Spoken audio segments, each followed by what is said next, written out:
as-sunnah, as-sunnah, as-sunnah foundation, as-sunnah, as-sunnah, as-sunnah foundation. আসসালামু আলাইকুম ওয়া রাহমাতুল্লাহি ওয়া বারাকাতুহু। আলহামদুলিল্লাহ, সালাতু ওয়াসসালামু আলা রাসূলিল্লাহ বাদ। সুপ্রিয় দর্শক শ্রোতা ভাই বোন, দেশ কিংবা প্রবাস যে যেখান থেকে দেখছেন, আপনাদের সকলকে সাদর আমন্ত্রণ জানাচ্ছি আস-সুন্নাহ ফাউন্ডেশন স্টুডিও থেকে। আপনারা দেখছেন আস-সুন্নাহ ফাউন্ডেশন আয়োজিত সাপ্তাহিক সরাসরি প্রশ্ন উত্তরমূলক অনুষ্ঠান শরীআই সমাধানের 233তম পর্ব।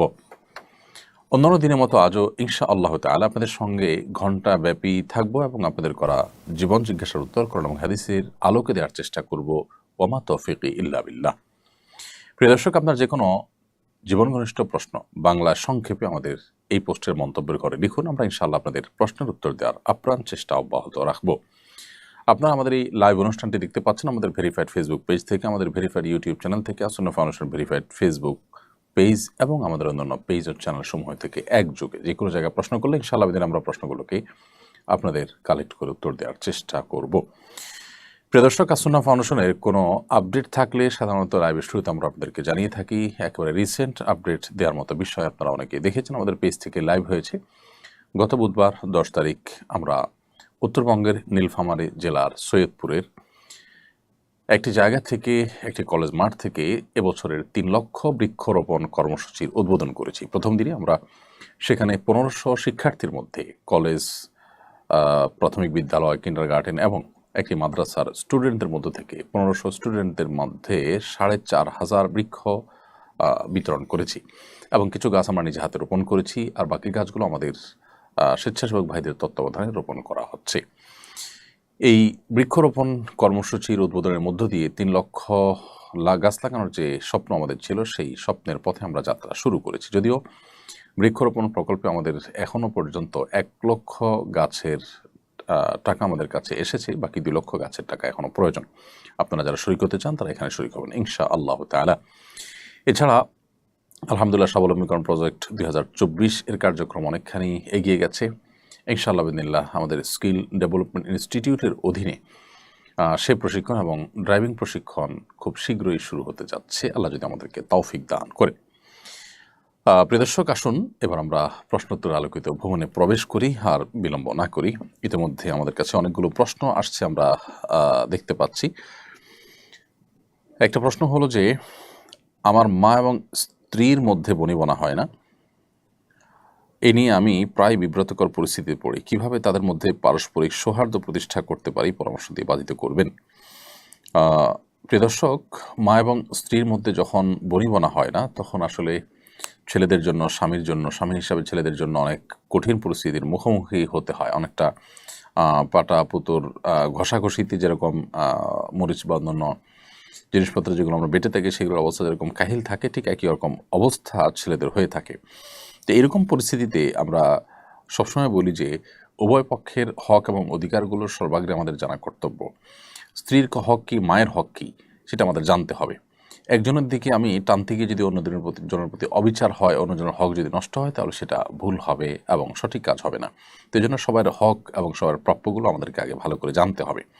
দ্বিতীয়ত যে কাজটি করতে হবে তা হলো, মা এবং স্ত্রী উভয়ের কাছেই যথাসম্ভব চেষ্টা করতে হবে তাদের পারস্পরিক বনিবনা না হওয়ার বিষয়গুলোকে সমন্বয় করার চেষ্টা করতে হবে এবং মায়ের কাছে স্ত্রীর কাছে মায়ের হয়ে লড়াই করার প্রবণতা এটা দেখানো যাবে না। বিশেষ করে অনেকে আছেন যে স্ত্রীর কাছে গিয়ে যখন তিনি স্ত্রী মায়ের ব্যাপারে কিছু বলেন, তখন মায়ের হয়ে স্ত্রীর সাথে লড়াই করেন, আবার মায়ের কাছে যখন যান তখন স্ত্রীর হয়ে মায়ের কাছে লড়াই করেন, উভয়ের কাছে তখন তিনি খারাপ হন। বরং যথাসম্ভব তাদের কথাগুলো শুনতে হবে, মনোযোগ দিয়ে আমলে নিতে হবে এবং যদি তারা কোনো ভুল ধারণার মধ্যে থাকে একজন অপরজনের প্রতি, তাহলে সেটাকে খুব বিনয়ের সাথে সম্ভব হলে বোঝানোর চেষ্টা করতে হবে। আর যদি মনে হয় যে বোঝালে হিতে বিপরীত হবে, তাহলে চুপচাপ থেকে প্রয়োজনে কোনো রকম সায় দিয়ে অন্য কাউকে দিয়ে বোঝানোর চেষ্টা করতে হবে।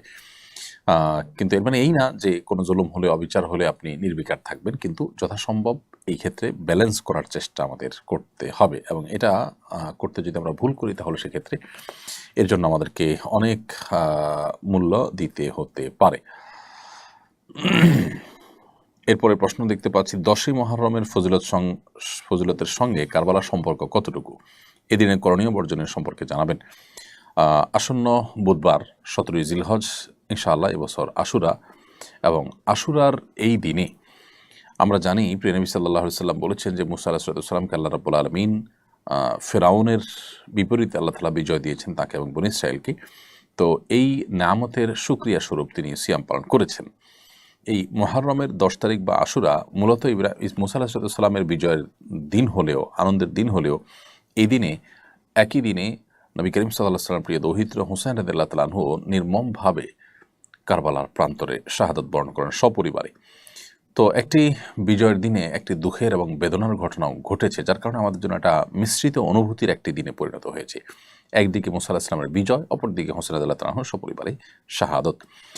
তো এই কারণে 10ই মুহররমের যে মূল তাৎপর্যের দিক, এটি মুসা আলাইহিস সালামের বিজয়ের যে দিবস, সেটি কোনোভাবে ম্লান হয়ে যাবে না বা হারিয়ে যাবে না, কারণ এটি হাদিস দ্বারায় প্রমাণিত এবং নবী সাল্লাল্লাহু আলাইহি সাল্লাম সেটিকে আমল করেছেন, উদযাপন করেছেন সিয়াম পালন করার মাধ্যমে। অতএব কারবালা ঘটনার কারণে সেটাকে আমরা ভুলে যাওয়াটা ভুল হবে। তবে হ্যাঁ, একই দিনে কারবালার ঘটনা ঘটেছে, সেজন্য 10ই মুহররমের এই দিনটি, আসলে দিনটিতে আমাদের কারবালার ঘটনার কথাও স্মরণ হয়, শাহাদাতের কথাও স্মরণ হয়। সম্পর্কে এটুকুই যে একই দিনে কারবালা ঘটনাটিও ঘটেছে, হুসাইন শাহাদাতের ঘটনাও 10ই মুহররম ঘটেছে। তবে এই দিনে করণীয় এবং বর্জনীয় সম্পর্কে আমরা বলবো যে এই দিন উপলক্ষে সিয়াম পালন করা, দুটি সিয়াম পালন করা, আশুরার দিনের পাশাপাশি তার আগের দিন অথবা পরের দিন 9, 10 অথবা 10-11 এভাবে সিয়াম পালন করাটা হলো সুন্নাহ। এর বাইরে 10ই মুহররম বা আশুরা উপলক্ষে বিশেষ কোনো করণীয় নেই। আমরা অনেকে এই দিন উপলক্ষে নানা করণীয়, নানা বর্জনীয় কথা বলি বা কী করণীয় হাদিসে আলোকে একেবারে স্পেসিফিকলি যদি আমরা বলতে চাই, তাহলে এটাই হলো এই দিনের একমাত্র করণীয় এবং বর্জনীয় এবং লক্ষণীয় বিষয়। এরপরে মোহাম্মদ আব্দুর রহমান লিখেছেন, আমি একটি রেস্টুরেন্টে চাকরি করি, এখানে হালাল হারাম দুই রকমের খাবারই বিক্রি হয়, আমার উপার্জন কি হালাল হচ্ছে? যদি কোনো রেস্টুরেন্টে হালাল হারাম দুই রকমেরই উপার্জন করার অপশন খোলা থাকে, তাহলে সেক্ষেত্রে আমরা চেষ্টা করব যথাসম্ভব এ ধরনের রেস্টুরেন্টের চাকরি না করার। বিশেষ করে আমাদের যে সমস্ত বন্ধুরা, যে সমস্ত ভাইরা বাইরে থাকেন, পশ্চিমা দুনিয়াতে থাকেন, ইউরোপ আমেরিকা ইত্যাদিতে থাকেন, তাদের অনেকেই কিন্তু আমি জানি যে এই ধরনের পরিস্থিতির মুখোমুখি, অর্থাৎ তারা সেখানে রেস্টুরেন্টের চাকরির অফারই বেশি পেয়ে থাকেন, রেস্টুরেন্টের চাকরির অপশন বেশি থাকে। তো এইরকম জায়গাতে দুঃখিত, এরকম জায়গাতে যে হালাল হারাম মিশ্রণ থাকে এবং হারাম খাবার ইত্যাদি সার্ভ করা লাগে, সেখানে চাকরি আমরা অনেকে করে থাকি। আসলে এই জায়গায় চাকরি করা জায়েজ নয়। আপনি একজন মুসলিম হিসাবে আপনার দিনদারিতা, আপনার আল্লাহ ভীরুতা, আল্লাহর আদেশ নিষেধগুলো পালন হচ্ছে কি হচ্ছে না, এগুলো করতে পারছেন কি পারছেন না, এটা হলো আপনার জীবনের সবচেয়ে গুরুত্বপূর্ণ বিষয়। সেটি ঠিক রেখে বাকি সব কাজ আপনি করবেন। যদি সেখানে আপনার কোনো প্রকার ত্রুটি হয়, বিচ্যুতি হয় এবং কোনো প্রকার অসুবিধা তৈরি হয়, তাহলে সেক্ষেত্রে আপনি সেখানে কোনো প্রকার কম্প্রোমাইজে যাবেন না। এটি হলো কোরআন সুন্নাহর নির্দেশনা। অতএব এই বিষয়টিতে আমাদের খুব সিরিয়াসলি খেয়াল রাখতে হবে। আল্লাহ আমাদেরকে তৌফিক দান করুন। আর যদি হালাল হারাম দুই রকমের খাবার বিক্রি হয়, আপনি হারাম খাবারের কোনো হেল্প করতে হয় না, হালাল খাবার হেল্প করেন, হালাল খাবার সার্ভ করেন, হারামগুলো অন্য কেউ সার্ভ করে, এটা করতে ওকে বলে আপনি মানাতে পারেন এবং আপনি নিজে প্রত্যক্ষ পরোক্ষভাবে হারাম খাবার এর সাথে না জড়িয়ে থাকতে পারেন, তাহলে সেক্ষেত্রে এটি সুযোগ আছে। যদি আপনি এমন কোনো কাজ করেন সেখানে যে কাজে আসলে কোনো হারাম খাবারের সার্ভ করা বা তার আগায় দেওয়া বা রান্না করা বা ধোয়া বা কোনোভাবে সেটার সাথে জড়িত হওয়ার ব্যাপার না থাকে, তাহলে সেক্ষেত্রে আপনার চাকরি জায়েজ হতে পারে। কোনো কোনো দুর্নীতিবাজকে নামাজ পড়তে কিংবা হজ করতে দেখা যায়, তাদের দুর্নীতি ধরা পড়ার পর তাদের এই ধরনের ব্যক্তিগত ইবাদতের ছবি ভাইরাল হলে মানুষ তাদের এসব বাহ্যিক ধর্মপ্রচার নিয়ে কটু কথা বলে। বিষয়টি আপনি কিভাবে দেখেন? দেখুন, যারা দুর্নীতি করে এদের বেশিরভাগ মানুষই দেখবেন যে তারা নিজেদেরকে সেকুলার দাবি করেন, বিভিন্ন রাজনৈতিক দলের তারা কর্মী নিজেকে পরিচয় দেন। দেখা গেল যে রবীন্দ্র সঙ্গীত শিল্পী, তিনি সরকারি জমি দখল করে সঙ্গীত একাডেমি করেছেন, সমালোচনা হয়েছে। তো এই সময়টাতে রবীন্দ্র সঙ্গীত চর্চা নিয়ে তো সমালোচনা হয় না, বা তার দুর্নীতিবাজ ব্যক্তির সেকুলার মন মানসিকতা বা চিন্তাধারা নিয়ে তো সমালোচনা হয় না। ধর্ম নিয়ে সমালোচনাটা কেমন হয়? কারণ হলো আসলে ধর্ম বা ধর্মীয় লেবাস পোশাক যাদের থাকে, তারা সাধারণত অপরাধে জড়ায় না। তো তাদের যে ক্লিন ইমেজ আছে, এই ক্লিন ইমেজ যখন আপনার কোনোভাবে কেউ নষ্ট করার চেষ্টা করে, কোনো দুর্নীতিবাজ যখন সেটাকে ধারণ করে, তখন এটা চোখে পড়ে, যার কারণে এটা সমালোচনাটা বেশি হয়। এবং এই সমালোচনাটা যারা করে এর মধ্যে অনেক সেকুলার, অনেক ইসলাম বিদ্বেষীরা আছে, এই চান্সে তারা ইসলামের এক হাত নেওয়ার চেষ্টা করে এবং তারা রীতিমতো দাড়ি টুপিকে, ওই দুর্নীতিবাজদের দাড়ি টুপি দেখে দাড়ি টুপিকে তারা তাদের লেবাস ধারণ করা দেখে এই লেবাসকে তারা দোষারোপ করেন। এটা একেবারেই অজ্ঞানতা সুলভ কাজ। কারণ 10 টাকার নোট জাল হয় না, 1000 টাকার নোটের জাল হয়, কারণ 1000 নোটের মূল্য এবং ভ্যালু অনেক বেশি, 10 টাকার নোট তেমন কোনো মূল্য নেই। তো যার জাল হয় সে আসলে দোষী হয় না। 1000 টাকার নোটে কোনো দোষ থাকে না, বরং যে জাল করে দোষটা তারই হয়ে থাকে। বরং তার জাল করা দেখে 1000 টাকা নোটের মূল্য এবং মর্যাদা বোঝা যায়। ঠিক একইভাবে যে দুর্নীতিবাজ, সে যদি ধর্মীয় লেবাস ধারণ করে, তাহলে সে এই ধর্মীয় লেবাস ধারণ করে সে মূলত ধর্মীয় লেবাস, এটা যে অনেক মর্যাদার, এটা যে অনেক সম্মানের, এটা যে সততার প্রতীক, এটা সে বরং প্রমাণ করেছে। এবং এখানে দোষটা তার, লেবাসের এখানে কোনো দোষের বিষয় না, বরং এখান থেকে লেবাসের মর্যাদা আরও মাহাত্ম আরও বেশি ফুটে ওঠে। আমার মা এবং আমার স্ত্রীর মধ্যে, আপনার প্রশ্ন উত্তর দিয়েছি। এরপরের প্রশ্ন হলো, দেশে কোটা বিরোধী আন্দোলন চলছে, রাস্তা ব্লক করে আন্দোলন হচ্ছে, আবার পুলিশে হামলা করতেছে ছাত্রদের উপরে, সম্পর্কে ইসলাম কি বলে? আমরা কোটা বিষয়ের আগে গত লাইভের সম্ভবত একটা প্রশ্নের উত্তর দিয়েছি। আমরা বলেছি যে কোটার ব্যাপারে যদি একেবারে যৌক্তিক পর্যায়ে, যৌক্তিক পরিসরে কোটা থাকে, কোনো পঙ্গু, কোনো আপনার অসহায় পিছিয়ে থাকা মানুষকে আগায় আনার জন্য, অথবা বিশেষ কোনো অবদানের জন্য কোনো ব্যক্তির পুরস্কার স্বরূপ, তাহলে সেটা ইসলাম অ্যালাউ করে ওই পরিসরে। কিন্তু এর বাইরে আপনার কোটা যদি অযৌক্তিক হারে থাকে এবং সুবিধাবঞ্চিত মানুষদেরকে আগায় দেওয়ার এবং যারা কোনো ক্ষেত্রে অবদান রেখেছে তাদেরকে কোনো সুবিধা দিতে গিয়ে জেনারেল পিপলকে যদি সুবিধা তাদের তুলনায় অনেক কম দেওয়া হয়, সামান্য কিছু মানুষের স্বার্থ রক্ষা করতে গিয়ে যদি মেজরিটি মানুষের স্বার্থ ক্ষুণ্ণ হয়, তাহলে সেটা অবশ্যই শরীয়তের দৃষ্টিকোণ থেকে বা কোনো বিবেচনাতে সেটা জায়েজ হওয়ার কথা নয়। সো এই বিষয়টা নির্ভর করে যে আসলে রেশিওটা কি থাকছে, যৌক্তিক থাকছে নাকি অযৌক্তিক থাকতে, বাকি মূল বিষয়টা নিষিদ্ধ নয়, এটি মৌলিকভাবে কোনো অপরাধ নয়। মেয়েদের কোটা বিষয়ে আমরা বলেছি বিভিন্ন সময় যে মেয়েদের আল্লাহ রাব্বুল আলামিন সৃষ্টি করেছেন, তারা একটা সংসারের আভ্যন্তরীণ দিকগুলো দেখবেন। আল্লাহ তাআলা তাদের শারীরিক কাঠামোটা তৈরি করেছেন সেভাবে। আপনি দেখুন, নারীর শারীরিক কাঠামোটাই এরকম যে তিনি বাসা বাড়িতে তার অবস্থান করা, তার বাসা বাড়িতে কাজ করা তার জন্য অধিকতর উপযোগী, গর্ভধারণ করার ক্ষমতা, তার বক্ষে সন্তানের খাবার, এসব বিষয়গুলো প্রমাণ করে যে আসলে তিনি পুরুষের মতো বাহিরে কাজ করে বেড়াবেন না সাধারণ অবস্থাতে, কিন্তু মেয়েদের অঙ্গনে মেয়েদের সার্ভিস দেওয়ার মতো কাজগুলো, যে বিষয়গুলো আছে সেই বিষয়গুলোতে তিনি অবশ্যই কাজ করবেন। এবং এই জায়গাটাতে তিনি যখন কাজ করবেন তখন তার পর্দা প্রসিদ্ধ বিষয়গুলো যথাসম্ভব লক্ষ্য করা হবে। অতএব মেয়েরা বাইরে কাজ করা তাদের জন্য ইসলাম জায়েজ রেখেছে, কিন্তু তাদেরকে কোটা দিয়ে, বিভিন্ন কোটার মাধ্যমে তাদেরকে বাইরে বের করে আনা এবং পুরুষদের তুলনায় তাদেরকে অগ্রাধিকার দেওয়া, এগুলোর কারণে সমাজে অস্থিরতা তৈরি হয়। পশ্চিমারা আমাদেরকে, যারা যখন ক্ষমতা আসেন আমাদের সরকাররা, তারা এই সমস্ত আপনার কাজের বিনিময়ে লোন টোন দিয়ে, একরকম লোন টোন ইত্যাদির মধ্যে শর্ত দিয়ে তারা নারীর ক্ষমতায়নের নাম দিয়ে মেয়েদের অযৌক্তিক হারে কোটা দিয়ে পুরুষদের কাজের পথগুলোকে তারা বন্ধ করে দিচ্ছেন।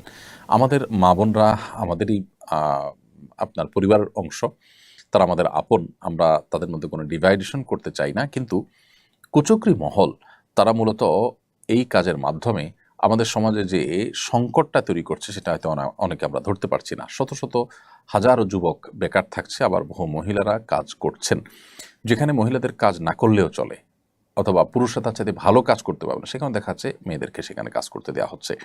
তো এই বিষয়গুলোর কারণে পুরুষদের মধ্যে বেকারত্ব তৈরি হচ্ছে, যার ফলে সন্ত্রাস, চাঁদাবাজি, মাদক এগুলোর পরিমাণ বেড়ে যাচ্ছে। যার কারণে এগুলোকে নিয়ন্ত্রণ করতে হলে এই অযৌক্তিক হারে যে কোটার আপনার বন্টন রয়েছে বা কোটা রয়েছে, সেটিকে অবশ্যই সংশোধন বা সংস্কার করা প্রয়োজন আছে। বিশেষ করে আমি স্পেসিফিকলি এই জায়গাটা বললাম, নার্সিং পেশা সারা পৃথিবীতে মেয়েদের অগ্রাধিকার দেওয়া হয়।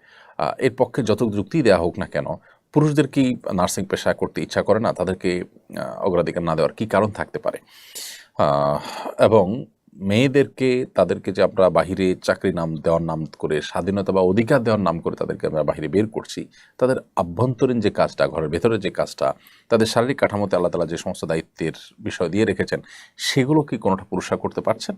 তাহলে সেক্ষেত্রে তাদেরকে অধিকার দেওয়া হচ্ছে নাকি তাদের দিয়ে ডাবল ডিউটি করানো হচ্ছে? বিষয়টা অনেক আলোচনা সাপেক্ষ, যাই হোক সেটা ভিন্ন বিষয়। আমরা কোটার সম্পর্কে এতটুকু বললাম যে এটি মৌলিকভাবে ইসলাম শরীয়তের সঙ্গে নাজায়েজ না হলেও এটির যৌক্তিক পরিসর থাকা গুরুত্বপূর্ণ। অযৌক্তিক পরিসর থাকলে সেটি অবশ্যই গুনাহের বিষয় হবে বা অন্যায় হবে। এক পুলিশ অফিসার ছাত্রাবস্থায় নবী সাল্লাল্লাহু আলাইহি সাল্লামের অবমাননা করে ব্লগ লিখেছিলেন। সাম্প্রতিক কিছু ঘটনার প্রেক্ষিতে তার পুরনো বিষয় নিয়ে অনলাইনে আলোচিত হওয়ার পর তিনি নিজেকে মুসলিম দাবি করেছেন। পূর্বের অবস্থান তার ভুল ছিল, সেটা স্বীকার করে ক্ষমাও চেয়েছেন। এখন আমরা তার বিষয়ে কি অবস্থান গ্রহণ করব? অনেকে বলে খাদিম রাসূলের কোনো তওবা কবুল হয় না। দেখুন, বিষয়টা নিয়ে বেশ আলোচনা সমালোচনা চলছে এবং আমরাও এটা নিয়ে লিখেছি, বলেছি। একজন মানুষ তিনি তার ছাত্র জীবনে এমন কিছু কথা বলেছেন যেগুলো নবী সাল্লাল্লাহু আলাইহি সাল্লামের অবমাননার শামিল, যেগুলা একজন মুসলিম কখনো করতে পারেন না। প্রথমত আমাদের দেখা দরকার যে এ ধরনের পরিস্থিতি কেন হয়। শুধু তিনি নন, আমাদের সমাজে অনেক মুসলমানের ঘরে জন্ম নেওয়া সন্তান আছেন যারা এই পথে যাচ্ছেন। এর অন্যতম প্রধান কারণ হলো আমাদের শিক্ষা কারিকুলামে, আমাদের সিলেবাসে, পাঠ্যপুস্তকে এমনভাবে ইসলাম বিদ্বেষ বা ইসলামের প্রতি সন্দেহ সংশয় নানাভাবে ঢুকিয়ে দেওয়া হয়েছে। বিশেষ করে বিদেশি এনজিওগুলো সরকারের এই বিষয়ে দায়িত্বশীল লোকদেরকে ভুলভাল বুঝিয়ে তাদের এজেন্ডাগুলো নানা সময় তারা পুশ করেছে। এগুলোর ফলশ্রুতিতে আমাদের জেনারেল শিক্ষার্থীদের একটা বড় অংশ কিন্তু তারা বিপদগামিতার পথে চলে গেছে। তো এই বাস্তবতার কারণে শুধু এই পুলিশ অফিসারই নয়, আরও অনেকেই এ ধরনের পথে পা বাড়িয়েছেন। তো তাদেরকে প্রপার ইসলামী শিক্ষা দেওয়া যায়নি, অথবা তাদেরকে শিক্ষা কারিকুলামে যে ইসলামোফোবিয়া বা ইসলাম বিদ্বেষ নানাভাবে যে ঢুকিয়ে দেওয়া হয়েছে, এটা থেকে তাদেরকে রক্ষা করা যায়নি, যার কারণে তারা হয়তো এই পথে চলে গেছেন। এরপর যদি কারোর বোধোদয় হয় এবং তিনি যদি তার ভুল বুঝতে পারেন এবং ভুল স্বীকার করেন এবং ক্ষমা চান, তওবা করেন, তাহলে সেক্ষেত্রে আমরা তার সেই ভুল স্বীকার করাটাকে অবশ্যই অ্যাপ্রিসিয়েট করব এবং অ্যাপ্রিসিয়েট করা উচিত। বিশেষ করে তিনি যখন প্রকাশ্যে এরকম ক্ষমা চাইবেন এবং নিজের পূর্বের অবস্থান ভুল ছিল এটা তিনি স্বীকার করবেন, তাহলে সেক্ষেত্রে আর তাকে নিয়ে আমাদের বাড়াবাড়ি করা এটা উচিত হবে না। বিশেষ করে একজন মানুষ যখন সুন্দর এবং সত্যের পথে তিনি আসতে চাইবেন, তখন তাকে যতটুকু সম্ভব আমাদের চেষ্টা করা উচিত সাধুবাদ জানানো, আসার পথটা সুগম রাখা। আর খাদিম রাসূলের ব্যাপারে অনেক উলামায়ে কেরাম বলেছেন যে তওবা তিনি যদি করেন, আল্লাহ সুবহানাহু ওয়া তাআলার কাছে তওবা কবুল হবে, এটা নিয়ে কোনো দ্বিমত কারণে সারা বিশ্বের সব উলামায়ে কেরামের ইজমা রয়েছে যে আল্লাহ সুবহানাহু ওয়া তাআলার কাছে কবুল হবে। আর এর বাইরে এই তওবাটা মানুষের কাছে কবুল হবে কিনা, আমাদের দুনিয়ার বিচারে কবুল হবে কিনা, খাদিম রাসূলের যে শাস্তি সেটা থেকে তিনি শরিয়ার যে শাস্তি রয়েছে শরিয়ার বিচার ব্যবস্থাতে, সেটা তার উপরে শরিয়ার বিধান অনুযায়ী কার্যকর হবে কিনা, এই বিষয়ে ওলামাদের মধ্যে ইখতিলাফ রয়েছে। ইমাম আবু রহমতুল্লাহের মত এবং ইমাম আবু রহমতুল্লাহের মাযহাবের আপনার মুফতাবিহি মত, যেটি ইমাম আবু রহমতুল্লাহের দুই ছাত্র আবু ইউসুফ মুহাম্মদ রহমতুল্লাহের মত এবং শাফি রহমতুল্লাহের প্রসিদ্ধ মত এবং আহমদ মালিক রহমতুল্লাহের একটা মত হলো যে তার তওবা কবুল হবে, যদি এর বিপরীতেও অনেক ইমামদের মত রয়েছে। তো যেহেতু হানাফি মাযহাব এবং শাফিঈ মাযহাবের প্রসিদ্ধ মাযহাব অনুযায়ী মত অনুযায়ী আপনার তার তওবা কবুল হবে। সো এরকম ব্যক্তি যদি তওবা করেন, তার তওবা আল্লাহ সুবহানাহু ওয়া তাআলার কাছে কবুল হবেই, যদি তিনি খালেস অন্তরে তওবা করে থাকেন, আর মানুষের কাছে সে তওবা কবুল হবে এবং আমরা তার তওবাকে আপনার অ্যাপ্রিসিয়েট করব, বিশেষ করে তাকে ভালো পথে আসার পথটাকে সুগম করে দেব ইনশাআল্লাহ বিদিল্লাহ। বাকি অন্তরে যদি কারোর ভিন্ন কিছু থাকে, তিনি আল্লাহর কাছে জবাবদিহি করবেন। প্রকাশ্যে ভুল স্বীকার করে ক্ষমা চাওয়ার পর একজন মানুষ নিজের ইসলাম চর্চার ব্যাপারে তিনি অগ্রসর হওয়ার পর ছাত্র জীবনে অনেক আগে তিনি যে ভুল করেছেন সেই বিষয়ে আল্লাহ তাআলা তাকে ক্ষমা করুন, আমরা সেই দোয়া তার জন্য করবো এবং তাকে হেদায়েতের দোয়া তার জন্য আমরা করবো ইনশাআল্লাহ তাআলা। তরুণদের মধ্যে ফুটবল ক্রিকেট নিয়ে উন্মাদনা লক্ষ্য করা যায়। বিশেষত ফুটবলারদের লাইফস্টাইল অনেকে ফলো করে, শরীরে তাদের মতো ট্যাটু আঁকা এবং হেয়ার কাট গ্রহণের প্রবণতা দেখা যায়। তাদের উপর ইসলাম কি বলে? দেখুন, একজন মুসলমানের আইডল হবেন প্রিয় নবী সাল্লাল্লাহু আলাইহি ওয়াসাল্লাম। প্রিয় নবী সাল্লাল্লাহু আলাইহি ওয়াসাল্লাম এবং সাহাবায়ে কেরাম, খোলাফা রাশেদা, তারা হবেন মুসলমানের আইডল, মুসলমানের আদর্শ। এর বাইরে মুসলমানদের কোনো আইডল বা কোনো আদর্শ আসলে অমুসলিমদের মধ্যে থাকতে পারে না। আদর্শিক দেউলিয়াপনার কারণে আমাদের মুসলমানদের মধ্যে একটা শ্রেণী মানুষদেরকে দেখা যায় যে তারা বিভিন্ন ক্রিকেটার, বিভিন্ন ফুটবলার, বিভিন্ন তথাকথিত তারকাদের তারা ভক্ত অনুরক্ত হয় এবং তাদের বিভিন্ন বিষয়ের তারা অনুসরণ অনুকরণ করে। একজন মুসলমান হিসাবে এটি আমাদের জন্য কোনো অবস্থাতে জায়েজ নয়। একজন তরুণ হিসাবে আমি আমার প্রিয় নবী সাল্লাল্লাহু আলাইহি সাল্লামকে, সাহাবীদেরকে, খোলাফা রাশিদদেরকে আমি জানার চেষ্টা করি এবং জানতে পারি, তাহলে সেক্ষেত্রে এই খেলোয়াড়রা কখনো আমাদের আইডল হতে পারে না। তো এই উন্মাদনার কারণে তাদের লাইফস্টাইল ফলো করা এটি আমাদের ইমানের দুর্বলতার কারণেই হয়ে থাকে। আপনি যদি প্রিয়নবী সাল্লাল্লাহু আলাইহি সাল্লাম, সাহাবা একরামের বীরত্ব গাথা জানেন, আপনি যদি তাদের আত্মত্যাগ জানেন, আপনি যদি তাদের মানবিক গুণাবলীর কথা জানেন, আপনি যদি তাদের জীবনের যে উন্নত দিকগুলো আছে সেগুলো যদি আপনি জানেন, তাহলে সেক্ষেত্রে আপনি কখনো কোনো ফাসেক, কোনো কাফের, কোনো আল্লাহ দ্রোহী, কোনো জাহান্নামের পথযাত্রী কোনো মানুষের আপনি অন্ধ অনুকরণ বা অনুসরণ করতে পারেন না, বা তার ভক্ত আপনি অন্তত হতে পারেন না। তো নবী করিম সাল্লাল্লাহু আলাইহি ওয়াসাল্লাম বলেছেন, মান তাশাব্বাহা বিকওমিন ফাহুয়া যে ব্যক্তি কারোর সাদৃশ্য গ্রহণ করবে, কোনো সম্প্রদায়ের, কোনো দলের মানুষের সাদৃশ্য গ্রহণ করবে, সে তাদের অন্তর্ভুক্ত হবে। সো আপনি যদি আপনার আচার আচরণে, আপনার চলনে বলনে, আপনার পোশাক আশাকে এবং আপনার হেয়ার কাটিং ইত্যাদিতে এই সমস্ত ফাসেক ফাজেরদের অনুসরণ করেন, তাহলে সেক্ষেত্রে আপনি তাদের অন্তর্ভুক্ত হবেন। কিয়ামতের ময়দানে তাদের অবস্থান কী থাকবে, তারা আল্লাহর প্রতি অবিশ্বাসী হওয়ার কারণ, সেটা বলাই বাহুল্য। তো এগুলো হলো আমাদের চিন্তাগত এবং আদর্শিক দেউলিয়াপনার কারণে হয়ে থাকে। আল্লাহ তাআলা আমাদেরকে হেদায়েত দান করুন। আর ট্যাটু আঁকা এমনিতেই তো নাজায়েজ এবং গুনাহের কথা, তাদের অনুসরণ করার কারণে সেটি ডাবল গুনাহের বিষয়ে পরিণত হবে। এরপর প্রশ্ন হলো, কারবালার ইতিহাস থেকে আমরা কি শিক্ষা লাভ করতে পারি? কারবালার যে ইতিহাস, সেই ইতিহাস থেকে আমাদের শিক্ষা লাভের অনেক বিষয় আছে। তোমার থেকে একটা হলো যে যাকে তাকে বিশ্বাস করতে নেই, বরং বুঝে শুনে মানুষকে বিশ্বাস করতে হয়। বিশেষ করে প্রতারক মুনাফিকদের ব্যাপারে সতর্ক থাকতে হয়। ইমানদার নেককার আল্লাহর প্রিয় বান্দারা মুনাফিকদের মুনাফিকিতে অনেক সময় বিভ্রান্ত হন, অনেক সময় ভুলের মধ্যে পা বাড়ান। এটা সরলতার কারণে, এটা ইমানের কারণে। আল মুমিনু গীরুন কারীম, ইমানদার তিনি তিনি কারোর তার সরলতার কারণে কেউ প্রতারণা করলে তার প্রতারণা তিনি অনেক সময় দেখা যায় প্রতারিত হয়ে পড়েন। তবে একই ঘটনায় বা একই ইস্যুতে বারবার তিনি প্রতারিত হবেন না, সেটাও নবী সাল্লাল্লাহু আলাইহি ওয়াসাল্লাম বলেছেন যে মুমিন এক গর্তে দুইবার পড়বে না। তো হুসাইন রাদিয়াল্লাহু তাআলা আনহুকে যারা ডেকে নিয়ে গিয়েছিল, পরে তারা তাদের প্রতিশ্রুতি রক্ষা করেনি। এখান থেকে আমরা শিখলাম বা আমাদের শিখার বিষয় আছে যে আসলে কেউ আমাদেরকে আপন বললেই আমরা সবসময় আপন হিসাবে তাদেরকে গ্রহণ করব না। আবার সবচেয়ে বড় শিক্ষার বিষয় হলো যে তিনি অন্যায়ের সাথে কোনো আপোষ করেননি। তিনি যদি আপোষ করতেন তাহলে হয়তো তার এই পরিণতি হতো না। তো এখান থেকে জুলুম, অন্যায় এবং অনাচারের বিরুদ্ধে নিজেদের অবস্থানকে সুদৃঢ় এবং শক্ত রাখার শিক্ষাটা হলো কারবালার সবচেয়ে বড় শিক্ষা। আল্লাহ তাআলা আমাদের সবাইকে এই শিক্ষাগুলো, আরও যে শিক্ষাগুলো আছে সেগুলো অর্জন করার, সেগুলো আমাদের জীবনে ধারণ করার তৌফিক দান করুন। সেই সাথে হোসেন রাদিয়াল্লাহু তাআলা সহ সপরিবারে সেখানে যারা শাহাদাত বরণ করেছেন, শাহাদাতের উচ্চ মাকাম তাদেরকে দান করুন। তাদেরকে যারা নির্মমভাবে খুন করেছে, শহীদ করেছে, সেই পাপিষ্ঠদেরকে আল্লাহ তাআলা উপযুক্ত প্রাপ্য বুঝিয়ে দিন। এরপরে প্রশ্ন হলো, জেনারেল লাইন থেকে দায়ী হওয়ার উপায় কি? জেনারেল লাইন থেকে দায়ী হওয়ার, আল্লাহর পথের আহ্বানকারী হওয়ার সবচেয়ে বড় উপায় বা মাধ্যম হলো যে আপনি যেটাই জেনেছেন, শিখেছেন ইসলামের সৌন্দর্য বা এমন কোনো বিষয় যেটা ইসলামের ব্যাপারে মানুষকে মোটিভেটেড করে, এরকম বিষয় আপনি যেটি জেনেছেন সেটা অন্যের কাছে পৌঁছে দিবেন। কোনো সুসংবাদ জেনেছেন সেটা পৌঁছে দিবেন, কোনো সতর্কীকরণের বিষয় জানতে পেরেছেন সেটা আরেকজনের কাছে পৌঁছে দিবেন। এটি হবে আপনার দাওয়ার মাধ্যম। এর বাইরে আপনার মাসলা মাসাইল বিষয় বা আকীদাগত বিষয় বা ইসলামের সূক্ষ্ম বিষয় যেগুলো আসলে স্কলারদের কাজ বা এই সাবজেক্টের এক্সপার্টদের কাজ, সেটা আমরা সাধারণ ভাইরা করতে যাব না। এক্ষেত্রে মাত্রা জ্ঞানটা অনেকটা গুরুত্বপূর্ণ। আমাদের জেনারেল লাইন থেকে যারা দাওয়াতের কাজে আসেন, অনেকে আছেন যে এখানে এসে তারা মাত্রা জ্ঞান হারিয়ে ফেলেন এবং যেটা তার সাবজেক্ট না সেই সাবজেক্ট তিনি কথা বলেন, যেটা তিনি বলতে পারেন না সেই কথা তিনি বলে ফেলেন। এটা যেন না হয়। আমরা যতটুকু জানবো ততটুকু প্রচার শুরু করব। আর এর বাইরে বেসিক ইসলামের বেসিক বিষয়গুলো আমাদের শেখা দরকার। সেটার জন্য বিভিন্ন কোর্স করা যেতে পারে, বিভিন্ন বই পুস্তক পড়ে শেষ করা যেতে পারে, যাতে করে ইসলাম সম্পর্কে বেসিক ধারণা আমাদের হয়ে যায়। দাওয়ার মূলনীতিগুলো আমরা শিখে নিয়ে তারপরে দাওয়াতি কাজ আমরা করতে পারি ইনশাআল্লাহ তাআলা। এরপরে প্রশ্ন হলো, আমাদের ইউটিউব চ্যানেল থেকে একজন প্রশ্ন করেছেন, মেয়ের বয়স 12 বছর, তবে বালেগ হওয়ার অন্য লক্ষণ তথা শারীরিক পরিবর্তন দেখা গেলেও পিরিয়ড হয়নি, তার ক্ষেত্রে শরীয়তের বিধান প্রযোজ্য হবে কিনা?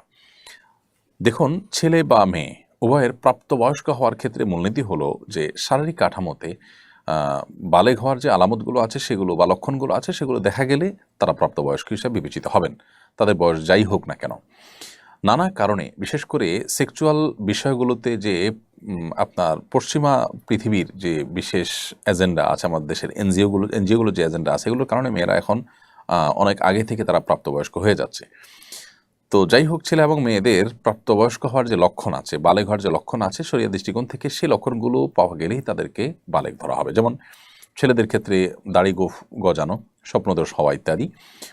মেয়েদের ক্ষেত্রে আপনার পিরিয়ড বা মাসিক শুরু হওয়া, অথবা আপনার স্বপ্নদোষ হওয়া কিংবা শরীরের কাঠামোতে প্রাপ্তবয়স্ক নারীর মতো পরিবর্তন আসা, এর কোনোটি আসলেই কিন্তু তিনি প্রাপ্তবয়স্ক হিসেবে বিবেচিত হবেন। এর বাইরে যদি এই আলামতগুলো, চিহ্নগুলো, লক্ষণগুলো দেখা না যায় অথচ তার বয়স 15 হয়ে যায়, তাহলে সেক্ষেত্রে তিনি অবশ্যই বালেগ হয়ে যাবেন। তো লক্ষণ পাওয়া গেলেই তিনি প্রাপ্তবয়স্ক হবেন। বয়স 12 কি 11 সেটা বিবেচ্য নয়। লক্ষণ যদি পাওয়া না যায়, তাহলে সর্বশেষ সীমানা হলো 15 বছর। নীলপরি আইডি থেকে আপনি লিখেছেন, আমার স্বামী তাস খেলে, টাকা বাজি ধরে না, কিন্তু পরাজিতরা বিজয়ীদেরকে প্রতিবার ফ্রিতে চা ও সিগারেট খাওয়াতে হয়। এটা কি জুয়া খেলা বলে গণ্য হবে? টাকা না নিলেও এই যে যারা পরাজিত হচ্ছে তারা বিজয়ীদেরকে আপনার চা খাওয়াচ্ছে, সিগারেট খাওয়াচ্ছে, এটা তো একটা বিনিময়, যার কারণে এটাও হারাম হবে এবং জুয়ার অন্তর্ভুক্ত হবে। টাকাটা নেওয়া যাবে না, অন্য কিছু নেওয়া যাবে, ব্যাপারটা সেরকম না। আর দ্বিতীয়ত হলো, এখানে সিগারেট খাওয়ানো হচ্ছে, সেটা তো আরেকটা গুণা, ডাবল গুণা হচ্ছে সেখানে। আর তৃতীয়ত হলো, এই খেলাটাই শরিয়া দৃষ্টিকোণ থেকে না যায়, অর্থাৎ এখানে কয়েকটা বিষয় একসাথে জড়িত। অতএব আমরা তো অনুরোধ করব আপনাকে যে আপনার স্বামীকে আপনি এই খেলা থেকে ফিরে আনার চেষ্টা করবেন। যারা এই খেলায় আসক্ত হয়ে যায় তারা সাধারণত ফিরে আসতে পারে না বা কঠিন হয় তাদের জন্য। বিকল্প কোনো বিনোদনের বা ভালো সময় কাটাবার কোনো উপায় তার জন্য আপনি আবিষ্কার করতে পারেন, খুঁজে দেখতে পারেন, এবং আল্লাহ তাআলার কাছে দোয়া করার পাশাপাশি তাকে আপনার সর্বশক্তি দিয়ে, আপনার সকল আবেগ, ভালোবাসা সব কিছু দিয়ে তাকে এই পথ থেকে ফেরাবার চেষ্টা করবেন। প্রশ্ন ফাঁসে জড়িত এক ব্যক্তির টাকা সম্পর্কে জিজ্ঞাসা করলে তিনি বলেন, আমি প্রশ্ন ফাঁসের মাধ্যমে অর্জিত সব টাকা আল্লাহ রাস্তায় খরচ করেছি। দুর্নীতির মাধ্যমে উপার্জিত অর্থ আল্লাহ রাস্তায় ব্যয় করলে কি আসলে মাপ পাওয়া যাবে?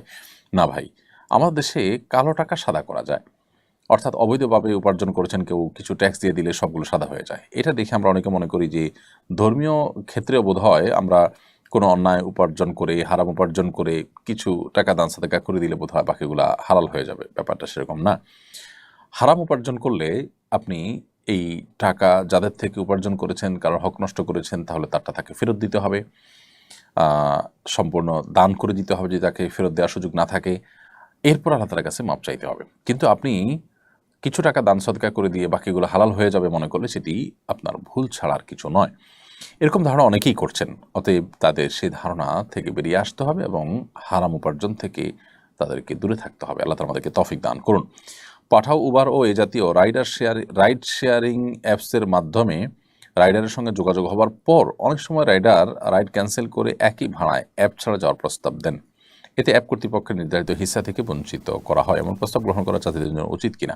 না, কোনো অবস্থাতে উচিত নয়। আমরা এর আগেও প্রশ্ন উত্তর দিয়েছি, এটা এক ধরনের অন্যায় এবং এক ধরনের গুনাহের কাজ। কারণ যেই অ্যাপের মাধ্যমে রাইডার প্যাসেঞ্জারকে পেলেন, সেই অ্যাপওয়ালা অ্যাপ ডেভেলপ করেছেন, সেটা ম্যানেজমেন্ট করছেন, সেটা রিপেয়ার করছেন, এটার মাধ্যমে আপনি তার অ্যাপটা ব্যবহার করে আপনি যাত্রী পেলেন, এরপরে যাত্রীকে বলছেন ক্যান্সেল করে আমাকে টাকাটা দিয়ে দেন, অর্থাৎ অ্যাপওয়ালাকে আমি বঞ্চিত করলাম। এটা তার অধিকার থেকে তাকে বঞ্চিত করা হলো। যেহেতু অ্যাপ ব্যবহার করে আপনি যাত্রী রেখেছেন, সো এই যাত্রী থেকে নির্ধারিত কমিশন পাওয়া এটা অ্যাপ কর্তৃপক্ষের পাওনা হয়ে গেল, অধিকার হয়ে গেল, কারণ তাদের ওইটা দিয়ে আপনি ডেকেছেন। তাছাড়া তাদের সাথে আপনার চুক্তিও ছিল এই মর্মে যে আপনি তাদের অ্যাপ দিয়ে যখন যাত্রী পাবেন তখন তাদের এত পার্সেন্টেজ দিবেন, আপনি সেটা চুক্তিও করেছেন। তাহলে সেক্ষেত্রে রাইডার সেখানে চুক্তি ভঙ্গ করছে, আপনি সেখানে তাকে সাহায্য করছেন। আবার রাইডার তার ওই অ্যাপ কর্তৃপক্ষের যে অধিকার নষ্ট করছে সেখানে আপনি সহযোগিতা করছেন। এজন্য এই ক্ষেত্রে আপনাকে অবশ্যই ফিরে আসতে হবে এই সমস্ত অন্যায় থেকে, এবং কোনো অবস্থাতে এই ধরনের প্রস্তাব গ্রহণ করা যাবে না। হ্যাঁ, কোনো রাইডার যদি নিজে থেকে কোনো প্যাসেঞ্জার খুঁজে পেয়েছেন অ্যাপের মাধ্যমে না, তো সেটা তিনি তার সাথে চুকিয়ে যেতে পারেন, সেটা ভিন্ন বিষয়, যদি এক্ষেত্রে তার কোনো চুক্তি লঙ্ঘন ইত্যাদি না থাকে। এমডি ইয়ামিন আপনি লিখেছেন, আমি গার্মেন্টসে চাকরি করি, সেখানে সব সময় চুপচাপ থাকি, কম কথা বলি, এই কারণে সবাই আমাকে বোকা ভাবে, অবহেলা করে, জোর খাটায়, বেশি কাজ করা ইসলামী দৃষ্টিকোণ থেকে আমার করণীয় কি? এটি আমাদের সমাজের একটা সমস্যা আমরা বলতে পারি, যে ইন্ট্রোভার্ট কিসিমের মানুষদেরকে মানুষ নানাভাবে জুলুম করে, তাদেরকে ভুল বুঝে ইত্যাদি ইত্যাদি। তো এইরকম পরিস্থিতিতে আমরা সবরের কথা বলবো আপনাকে। আল্লাহর জন্য সবর করুন, ধৈর্য ধারণ করুন, এবং যথাসম্ভব চেষ্টা করুন নিজের অবস্থানটাকে পরিষ্কার করার জন্য, অর্থাৎ আপনি যে দুর্বল নন সেটি তাদেরকে বোঝাবার চেষ্টা করুন। ইনশাআল্লাহ বিদিনিল্লাহ এর মাধ্যমে আল্লাহ যদি রহম করেন তো হয়তোবা আপনার প্রতি জুলুম কমবে। আর যদি না হয় তাহলে সেক্ষেত্রে এত বোকা আপনি নিজেকে তাদের সামনে সাব্যস্ত করবেন না বা হাজির করবেন না এটা বোকা রূপে যে আপনাকে তারা পেয়ে বসতে পারে। আপনার জায়গা থেকে আপনি চেষ্টা করবেন যথাসম্ভব আত্মরক্ষা করবার জন্য। আল্লাহ তাআলা তৌফিক দান করুন। প্রিয় দর্শক, আমরা লাইভ অনুষ্ঠানটির বিরতির সময়ে পৌঁছে গেছি। সময় হয়েছে ছোট্ট একটি বিরতিতে যাওয়ার। ইনশাআল্লাহ বিদিনিল্লাহ বিরতির পর আবার আপনাদের কাছে ফিরে আসবো। সে পর্যন্ত আমাদের সঙ্গী থাকবেন ইনশাআল্লাহ তাআলা। অসহায় দরিদ্রদের দারিদ্র্য দূরীকরণ ও স্বাবলম্বীকরণের লক্ষ্যে আসুন্নাহ ফাউন্ডেশন পরিচালনা করছে স্বাবলম্বীকরণ প্রকল্প। স্বাবলম্বীকরণ প্রকল্পের আওতায় এ যাবৎ প্রায় ৩,০০০ মানুষকে প্রশিক্ষণ ও স্বাবলম্বীকরণ উপকরণ প্রদান করা হয়েছে। আপনার জাকাতের অর্থে স্বাবলম্বী হতে পারে অসহায় দরিদ্র মানুষ। আসুন্নাহ ফাউন্ডেশনের জাকাত তহবিলে জাকাত পাঠাতে ভিজিট করুন www.asunnahfoundation.org/donate/zakat। প্রিয় দর্শক, বিরতির পর আবার আপনাদেরকে স্বাগতম জানাচ্ছি। আপনারা দেখছেন আসুন্নাহ ফাউন্ডেশন স্টুডিও থেকে আয়োজিত আসুন্নাহ ফাউন্ডেশনের সাপ্তাহিক সরাসরি প্রশ্ন উত্তরমূলক অনুষ্ঠান শরঈ সমাধানের 233তম পর্ব। বিরতির আগে আমরা অনেকগুলো প্রশ্নের উত্তর দিয়ে দিয়েছি।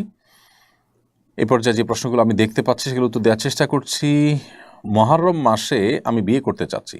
কয়েকজন বললেন মুহররম মাসে বিয়ে করা নিষেধ, আবার অনেককে বলতে শুনেছি জন্মের মাসে বিয়ে করা নিষেধ। এসব বিশ্বাস শরীয়তসম্মত কিনা? আমি একটু রসিকতা করে বলি, এমনিতেই অভিভাবকরা ছেলে মেয়েদেরকে সময়মতো বিয়ে দিচ্ছেন না, যার কারণে নানামুখী সমস্যা এবং সংকট তৈরি হচ্ছে। পরিবার ব্যবস্থাপনা নানাভাবে ক্ষতিগ্রস্ত হচ্ছে এবং দাম্পত্য জীবনে যে সুসম্পর্ক বোঝাপড়া হয় সাধারণত উপযুক্ত বয়সে বিয়ে হওয়ার পর, সেটা না হয়ে দেরি হয়ে গেলে সেটা আসলে আর হয় না। খুব বেশি শেয়ানা, খুব বেশি চালাক চতুর হয়ে একেবারে অতিরিক্ত বয়স হয়ে গেলে তখন আসলে স্বামী স্ত্রীর মধ্যে যে ভালোবাসার ভিত গড়ে ওঠার কথা একটা নির্দিষ্ট বয়সে, সেটা বেটে বলে সেভাবে হয় না। এছাড়া বন্ধ্যাত্ব সহ নানা সমস্যা হয়ে থাকে। তো এমনিতেই প্যারেন্টসরা আপনার এই ভোগবাদিতার কারণে, আপনার জাগতিক নানা ইস্যুর কারণে তারা তাদের সন্তানদেরকে যথাসময় বিয়ে দেন না, দিতে পারেন না। এর মধ্যে আবার মুহররম মাসে বিয়ে করা যাবে না, তারপরে জন্মের মাসে বিয়ে করা যাবে না। অনেকে বলেন যে কাটা চাঁদে বা আপনার কোরবানি মাসে বিয়ে করা যাবে না। তো বছরে যদি 2-3 মাসে বিয়েই করা না যায় তো বিয়ে মানুষ করবে এটা কখন? আসলে এরকম কোনো কথা কোরআন হাদিসে বলা হয়নি। বিয়ের ক্ষেত্রে এমন কোনো সময় নেই যে এই টাইমে বিয়ে করা যাবে না। শুধু এহরামরত অবস্থাতেই, হজ বা আপনি ওমরার জন্য যখন এহরামরত আছেন ওই সময়টাতে মুহরিমের জন্য বিয়ে করা নিষেধ, এবং সে বিষয়ে আমাদের ইখতিলাফ রয়েছে। কিন্তু আপনার এর বাইরে রাতে দিনে আপনার যে কোনো মাসে আপনি বিয়ে করতে পারবেন। বিধায় মুহররম মাসে বিয়ে করা যাবে না এমন কোনো কথাই, আবার জন্মের মাসে বিয়ে করবেন না সেরকম কোনো কথাও নেই। এটা সম্পূর্ণ কুসংস্কারাচ্ছন্ন বিশ্বাস। আলিনুর তুহিন আপনি লিখেছেন, আমি তওবা করার পর আবার পাপ করে ফেলি। পাপ থেকে বাঁচার জন্য কয়েকটি কার্যকরী আমলের কথা বলুন। তওবা করার পর আবার পাপ হয়ে যাওয়া এটা মানবীয় দুর্বলতা ছাড়া কিছুই নয়। তো এরকম পরিস্থিতিতে আল্লাহ রাব্বুল আলামিনের কাছে আমাদের দোয়া যেমন অব্যাহত থাকবে, ক্ষমা প্রার্থনা বন্ধ হবে না, বরং আরও শক্ত, আরও গাঢ়ভাবে আমরা তওবা করব। একবার তওবা ভঙ্গ হয়ে গেলে পরবর্তী তওবাটা হবে আরও শক্তিশালী তওবা। পরবর্তী তওবাতে আমরা চেষ্টা করব আগের চাইতে আরও স্ট্রংলি তওবা করার। কারণ আমার আগে তওবা ভেঙেছে মানে হলো তওবাটা খুব বেশি স্ট্রং ছিল না। তারপরও তওবা ভঙ্গ হয়ে যাওয়ার একটা বড় কারণ থাকে যে পাপের পরিবেশ থেকে হয়তো আমরা ফিরে আসি না। তওবা করেছি আমি পাপ করব না, অথচ আমি এমন জায়গায় আছি, এমন অবস্থানে আছি যে আমার দ্বারা ঘুরে ফিরে অপরাধ হয়ে যাচ্ছে।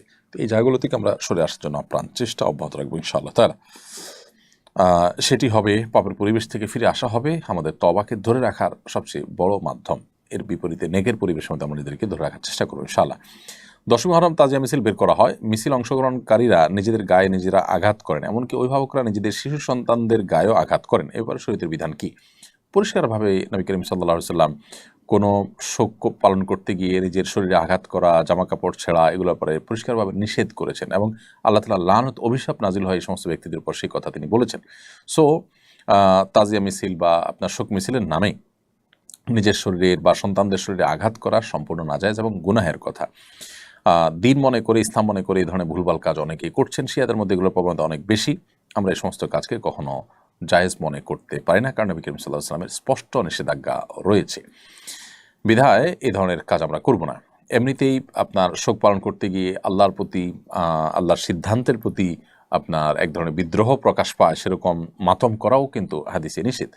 সো শরীরের মধ্যে আঘাত করার তো কোনো সুযোগই নাই। নবী করিম সাল্লাল্লাহু আলাইহি সাল্লাম স্পষ্টভাবে বলেছেন যে ব্যক্তি তার গালে আঘাত করে, তার জামা কাপড় ছিঁড়ে, এই সমস্ত ব্যক্তিদের প্রতি আল্লাহ তাআলা লানত বর্ষিত হয় এবং সে ব্যক্তিকে রাসূল বলছেন যে আমার উম্মত তারা না, লাইসা মিন্না মান দরাবাল খুদুদ ওয়া শাক্কাল জুয়ুব হাদিসে রয়েছে। এজন্য এই কাজগুলো কোনো মুসলমান করতে পারেন না। তাহমিনা তানিয়া আপনি লিখেছেন, আমার হাজব্যান্ড মারা যাওয়ার আগে জীবন বীমায় কিছু টাকা সঞ্চয় করেছিলেন, কিন্তু নির্দিষ্ট পরিমাণ টাকার পুরোটা দিয়ে শেষ করতে পারেননি। এখন এজেন্সির কর্মকর্তারা বলছেন নির্দিষ্ট পরিমাণ টাকার পুরোটা এবং এক্সট্রা আরও কিছু টাকা নমিনি হিসাবে আমি পাবো। এই টাকা কি আমার জন্য হালাল হবে? জীবন বীমা সাধারণত যেটি হয়ে থাকে এগুলো জায়েজ হওয়ার কোনো কারণ থাকে না, এগুলো নাজায়েজ এবং হারাম, সেগুলো আমরা এর আগে বিভিন্ন সময় বলেছিলাম। সারা বিশ্ব উলামায়ে কেরাম ফতোয়া রয়েছে এর মধ্যে। অতএব সাধারণত জীবন বীমার যে ইয়েগুলো থাকে, আমাদের দেশে যে জীবন বীমা আছে এগুলো হারাম ফরম্যাটের উপরে প্রতিষ্ঠিত, যার কারণে এই জীবন বীমা যে আমি নির্দিষ্ট হারে মাসে মাসে টাকা দিয়ে গেলাম, এরপর মারা গেলে আমাকে অনেক টাকা দেওয়া হবে, এই যে অতিরিক্ত টাকা দেওয়া হলো কিসের বিনিময় হলো? কোনো ব্যবসায়িক চুক্তি ছাড়া। তো এগুলো নাজায়েজ এবং হারাম, এরপরে কোনো সন্দেহ নেই। এখন আপনার স্বামীর মৃত্যুর পর এজেন্সির কর্মকর্তা যদি বলেন যে নির্দিষ্ট পরিমাণ টাকার পুরোটা এবং আরও কিছু টাকা আপনাকে দিবে, তো আপনি সে টাকা নিলেও মূল টাকা যেটা আপনার স্বামী জমা করেছেন সেটুকু ভোগ করবেন, আর বাকি টাকা গরিব দুঃখীদেরকে দান করে দিবেন সওয়াবের নিয়ত করা ছাড়া। যদি তারা বাকিটা 100 টাকা দেয় তাহলে সেটি এইভাবে আপনি ব্যয় করবেন, নিজে খরচ করবেন না। এরপরের প্রশ্ন হলো, মৃত ব্যক্তির ফটো তোলা বা ভিডিও কলে প্রবাসী আত্মীয় স্বজনকে দেখানো যাবে কিনা? মৃত ব্যক্তির ছবি তোলা কিংবা ভিডিও কল করা থেকে বিরত থাকা উচিত, কারণ মৃত্যুর পর মানুষের চেহারাতে, তার শরীরে নানা রকমের পরিবর্তন এসে যায় অনেক সময়। এই ছবি তোলাটা ভালো কোনো বিষয় নয়। এটা থেকে যথাসম্ভব আমাদের বিরত থাকা উচিত এবং এমনিতেই সাধারণ অবস্থাতেও প্রয়োজনে ছবি তোলা যায়। ছবি তোলার ব্যাপারে, ফটোগ্রাফির ব্যাপারে আমাদের যে মত পার্থক্য আছে, যে ডিজিটাল যে ছবি তোলা হয় মোবাইলে বা আমাদের বিভিন্ন ডিভাইসে যেটি থাকে, যেটি প্রিন্টেড নয়, সেটিকে অনেক ওলামায়ে জায়েজ বলেন এবং জায়েজ হওয়ার মতটাকে আমাদের কাছে নানাভাবে যৌক্তিক এবং বেশি শক্তিশালী মনে হলেও এটি সতর্কতার পরিপন্থী যে প্রয়োজন ছাড়া আমরা ছবি তুলব, সেখানে মৃত ব্যক্তির ছবি তোলা বা ভিডিও করা তো অনুচিত। তবে একান্ত তার সন্তান দূরে আসতে পারছেন না, তাকে যদি আপনি লাইভ ভিডিওর মাধ্যমে, লাইভ কলের মাধ্যমে দেখাতে চান, এটা ভিন্ন বিষয়। তবে ছবি তোলা, বিশেষ করে তার অঙ্গ এবং চেহারা বিকৃত হয়ে যাওয়ার আশঙ্কা থাকলে না তোলা উচিত। এরপর প্রশ্ন হলো, মুহররম মাসের বিশেষ কোনো আমল আছে কিনা? মুহররম মাসের বিশেষ আমল হলো বেশি বেশি নফল রোজা রাখা। নবী করিম সাল্লাল্লাহু আলাইহি ওয়াসাল্লাম বলেছেন, আফদালুস সিয়ামি বা'দা রমাদান শাহরুল্লাহিল মুহররম। রমজানের পরে সবচেয়ে উত্তম রোজা হলো আল্লাহর মাস মুহররম মাসে রোজা রাখা। এই জন্য মুহররম মাসের স্পেশাল বা বিশেষ আমল হলো এই মাসে বেশি বেশি নফল রোজা রাখবো আমরা ইনশাআল্লাহ তাআলা। যার যতটুকু তৌফিক হলো 2, 4, 5, 10টা করে যে যতটুকু পারেন নফল রোজা রাখবেন। এই মাসটি অলরেডি কয়েকদিন গত হয়ে গেছে, বাকি যে দিনগুলো আছে আমরা নফল রোজা রাখার চেষ্টা করব ইনশাআল্লাহ তাআলা। এটি হলো এই মাসের প্রধান আমল বা বিশেষ আমল। এর বাইরে এটি সম্মানিত 4 মাসের একটি সম্মানিত মাসের ভিতরে সবচেয়ে গুরুত্বপূর্ণ মাস হওয়ার কারণে সম্মানিত মাস রুটিন কাজগুলো, এবাদতগুলো, রুটিন ভালো কাজগুলোকে বিশেষ গুরুত্বের সাথে করা এবং পাপের কাছ থেকে বেঁচে থাকার জন্য বিশেষভাবে সচেষ্ট থাকা, সেটা আমরা অব্যাহত রাখবো ইনশাআল্লাহ তাআলা। এরপর প্রশ্ন হলো, আমি একটি কোম্পানিতে চাকরি করি, কোম্পানিটি ইসরায়েল সংশ্লিষ্ট বর্জন লিস্টে আছে, এজন্য সবসময় মনোবেদনায় ভুগি, আমি চাকরি ছেড়ে দেবো কিনা পরামর্শ দিতে করবেন।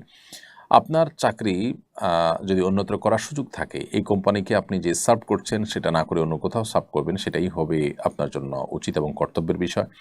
যদি আপনি এই কোম্পানিতে কাজ করে কোম্পানিতে যতটা সার্ভ করছেন তার চেয়ে দিনের জন্য তার চেয়ে বেশি করতে পারছেন, এখানে থেকে বরং আপনি দিনের সুবিধা বা ইসলামের স্বার্থ আরও বেশি রক্ষা করতে পারছেন, যেটা অন্য জায়গায় গেলে সম্ভব হবে না। এরকম যদি হয় তাহলে আপনি এটা করতে পারেন, বিশেষ করে আপনার যে কাজ, সে কাজটা যদি মৌলিকভাবে হারাম না হয়। আর যে কাজ করছেন সেটা যদি হারাম কোনো কাজ হয় তাহলে সেক্ষেত্রে কোনো অবস্থাতে সেখানে কাজ করা আপনার জন্য জায়েজ হবে না। কুদ্দুস শেখ আইডি থেকে আপনি লিখেছেন, সামর্থ্য থাকা সত্ত্বেও যদি ভিক্ষা করে কিয়ামতের দিন তাদের শাস্তি কি হবে? সামর্থ্য থাকা সত্ত্বেও ভিক্ষা করা কোনো জায়েজ কাজ নয়, ভালো কাজ নয়। নবী করিম সাল্লাল্লাহু আলাইহি ওয়াসাল্লাম উৎসাহিত করেছেন। কিয়ামতের দিন তাদের স্পেসিফিক কোনো শাস্তির কথা কোরআন হাদিসে আলাদা করে বলা হয়নি যে সামর্থ্য থাকার পরও ভিক্ষা করলে এই ধরনের শাস্তি হবে। তবে সন্দেহাতীতভাবে সামর্থ্য থাকার পরও ভিক্ষা করা এটা নিকৃষ্ট কাজ এবং আল্লাহর কাছে অপছন্দনীয় কাজ। রাজধানী মহাখালীতে কূটনীতিকদের জন্য মদের বিক্রয় কেন্দ্র স্থাপন করেছে পর্যটন কর্পোরেশন। রাষ্ট্রীয় প্রতিষ্ঠানের পক্ষ থেকে অমুসলিমদের জন্য মদের বিক্রয় কেন্দ্র প্রতিষ্ঠা করার বিধান কি? দেখুন, একটি মুসলিম প্রধান দেশে মুসলমানদের ট্যাক্সের টাকায় কোনো মদের বিক্রয় কেন্দ্র স্থাপন করা এটা উচিত হবে না, অথবা সরকারের কোনো প্রতিষ্ঠান এরকম কোনো কাজ করা মুসলমানদের যে চিন্তাধারা, বেশিরভাগ মানুষ যে দেশের মুসলমান সে দেশের মানুষের চিন্তাধারা পরিপন্থী কাজ করা তো জনগণের চিন্তা চেতনা আশা আকাঙ্ক্ষার পরিপন্থী কাজ করা, এটা তো আসলে তথাকথিত যে গণতন্ত্রের কথা বলা হয় সে গণতন্ত্রের সাথেও যায় না। অতএব এটার আমরা তো বলবো যে এটা না করা উচিত এবং সেই দৃষ্টিকোণ থেকে এটি কোনো অবস্থাতে জায়েজ হওয়ার কথা নয়। এমনকি আপনার ইহুদি খ্রিস্টানদের ধর্মতেও বেসিক্যালি এটি জায়েজ নয়। বাকি তারা তাদের ধর্ম থেকে বিচ্যুত বা তার ধর্মীয় বিধান থেকে বিচ্যুত, যার কারণে তারা হয়তো এই সমস্ত বিধানগুলোকে তোয়াক্কা করছে না বা আমল করছে না। এমনকি তাদের ধর্ম নামকে অস্তে থাকছে বেশিরভাগ ক্ষেত্রেই, বাস্তবিক অর্থে বা প্র্যাকটিসের ক্ষেত্রে তা অনেকেই মূলত নাস্তিকের পর্যায়ে চলে গেছেন। তো এটা খুবই দুঃখজনক এবং এটা তাদেরকে কাফিরে পরিণত করে দেয়। তারা যে আহলে কিতাবের সুবিধা পাওয়ার কথা সেই সুবিধা থেকে তারা বেরিয়ে যায়। যাই হোক, তো মুসলমানদের ট্যাক্সের টাকায় কোনো প্রতিষ্ঠান পরিচালিত হলে, সরকারি কোনো প্রতিষ্ঠান হলে, সেই প্রতিষ্ঠান আসলে মুসলমানদের আশা আকাঙ্ক্ষার প্রতিফলন হয় না, এরকম কোনো কাজ করবে না, সেটাই উচিত এবং কর্তব্য। বিদেশিদেরকে আমাদের দেশে আনতে হবে, তাদের এখানে নানা রকম কাজ থাকতে হবে বা তাদের সাথে আমাদের এঙ্গেজমেন্ট দরকার হয়, সেটা বাস্তব একটা বিষয় আমরা জানি। কিন্তু আমরা তাদের জন্য অ্যারেঞ্জ করব এবং তাদেরকে সুযোগ সুবিধা দিব এমন বিষয় যেগুলো শরিয়া অ্যালাউ করে না, সেটা মুসলমান হিসেবে আমাদের জন্য জায়েজ নয়। আমার মা ইঁদুর মারার জন্য রাতে যন্ত্র পেতে রাখেন, সকালে উঠে আটকে পড়া ইঁদুরগুলোকে পানিতে চুবিয়ে মারেন, এটা জায়েজ হচ্ছে কিনা? দেখুন, ইঁদুর মারা মৌলিকভাবে নাজায়েজ কাজ না।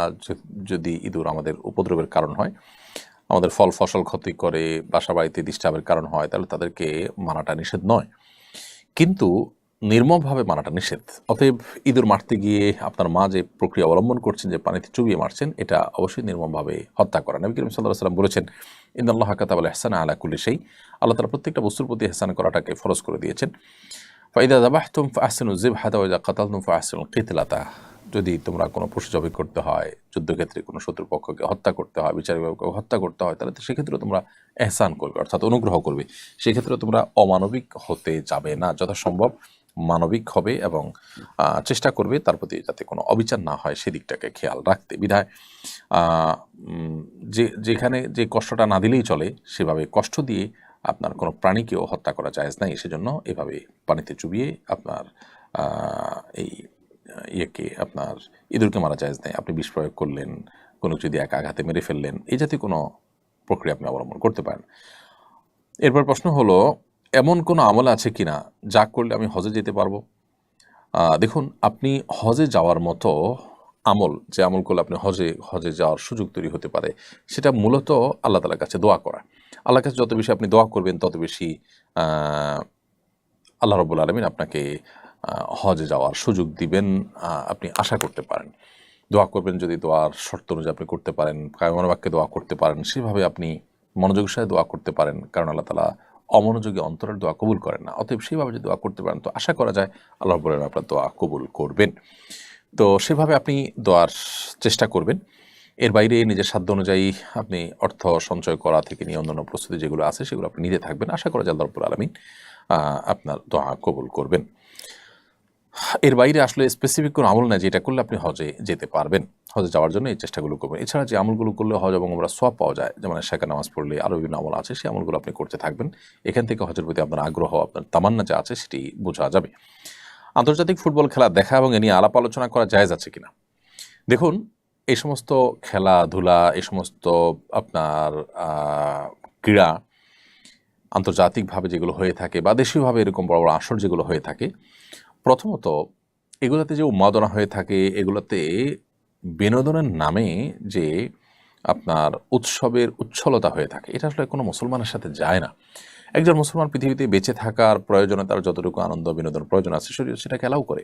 কিন্তু মুসলমান দর্শনগতভাবে, বিশ্বাসগতভাবে তিনি যখন বিশ্বাস করেন যে অনন্ত অসীমকালের যাত্রা তার সামনে আখিরাত রয়েছে, এই দুনিয়া খুব সীমিত সময়ের জন্য, তিনি এখানকার আনন্দ বিনোদনকে তার জীবনের বড় বিষয় হিসেবে দেখবেন না। যারা এই জাতীয় বিষয় ইনভলভ হয়ে থাকেন, তারা সাধারণত তাদের ঈমান এবং আমলগত ত্রুটি এটার জায়গা থেকে তারা এটার সাথে ইনভলভ হয়ে থাকেন। পশ্চিমা পৃথিবীর অনেক আলেমুল আমাদেরকে দেখা যায় এটা সাথে ইনভলভ হন, যেটা আমরা ব্যক্তিগতভাবে মনে করি দুঃখজনক এক কথায়। তাছাড়া এটা ফাসিকদের বড় মিলন মেলা। বিশেষ করে আমরা দেখেছি যে ফিফা তারা তাদের ভেরিফাইড ফেসবুক পেজে সমকামিতার যে সিম্বল সেটা তারা প্রোফাইল পিকচারে স্থাপন করেছে রীতিমতো। অর্থাৎ এরা যত শয়তানি কর্মকাণ্ড পৃথিবীতে হয়ে থাকে সেগুলোর তারা পৃষ্ঠপোষক বলতে পারি। তো তাদের এই সমস্ত আয়োজনগুলোতে গা ভাসানো বা সেগুলোতে নিজেকে আপনার ইনভলভ করা, মাখামাখি করা, এটা আমাদের ইমানি এবং আদর্শিক দেউলিয়া পনা ছাড়া আর কিছুই নয়। আপনি একজন মুসলিম হিসাবে আপনি যথেষ্ট রিচ এবং সমৃদ্ধ। আপনি অমুসলিম, ইসলাম বিদ্বেষী, শয়তানের অনুসারীদের কাছে কোনো কিছুর জন্য ধর্ণা দেওয়ার কোনো প্রয়োজন নেই। এটা আপনার বিশ্বাস এবং আদর্শের জায়গা থেকে আসলে যায় না। এটি হলো একটি বিষয়। এর বাইরে এটার সাথে যারা ইনভলভ থাকেন তারা সেটা নিয়ে আলাপ আলোচনা, পর্যালোচনা ইত্যাদি করেন, এটা অনর্থক কাজ এবং অপ্রয়োজনীয় কাজ। নবী করিম সাল্লাল্লাহু আলাইহি ওয়াসাল্লাম বলেছেন, মিন হুসনি ইসলামিল মারই তারকুহু মা লা ইয়ানিহি। মুসলমান ইসলামের সৌন্দর্য তখনই প্রকাশ পাবে যখন সে অহেতুক অনর্থক কাজ থেকে বেঁচে থাকবে। তো আপনি এই জাতীয় কাজ করছেন, সেখানে কে কি জিতলো না হারলো এটাতে আপনার কি আসবে যাবে। তো এই জাতীয় বিষয়গুলোকে শরীয়ত অ্যালাউ করে না, অবশ্যই সেটাকে আমরা নাজায়েজ কাজের অন্তর্ভুক্ত মনে করি। রবিন আপনি লিখেছেন, আমি আমার মা সহ তামাত্তু হজ করেছি। প্রথম ওমরা করার সময় মাকে হুইল চেয়ারে ওমরা করানোর জন্য একজনের সঙ্গে চুক্তি করেছি। হজের পর আমরা মদিনায় চলে যাই। মক্কায় ফিরে এসে দ্বিতীয় ওমরা করার সময় আমি নিজে মাকে হুইল চেয়ারে তওয়াফ ও সাই করাই। তখন মা জানান প্রথম ওমরার সময় চুক্তিবদ্ধ লোকটি মাকে কেবল তওয়াফ করিয়েছেন, সাই করাননি। তিনি বয়োবৃদ্ধ হয় আর তওয়াফ ও সাই বিষয়টি ঠিকমতো বুঝে উঠতে পারেননি। এখন আমাদের করণীয় কি? দেখুন, হজ এবং ওমরার ক্ষেত্রে সাই করা, তওয়াফ করা যেরকম ফরজ, সাই করাটাও ফরজ।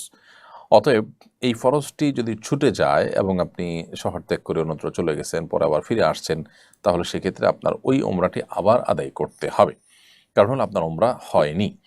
এটা যদি ওয়াজিব হতো তাহলে সেক্ষেত্রে আপনি দম দিয়ে এক্ষেত্রে দায়িত্বমুক্ত হতে পারতেন, কিন্তু যেহেতু ফরজ অতএব দমে চলবে না, বরং আপনার এই ওমরাটি আবার আদায় করতে হবে।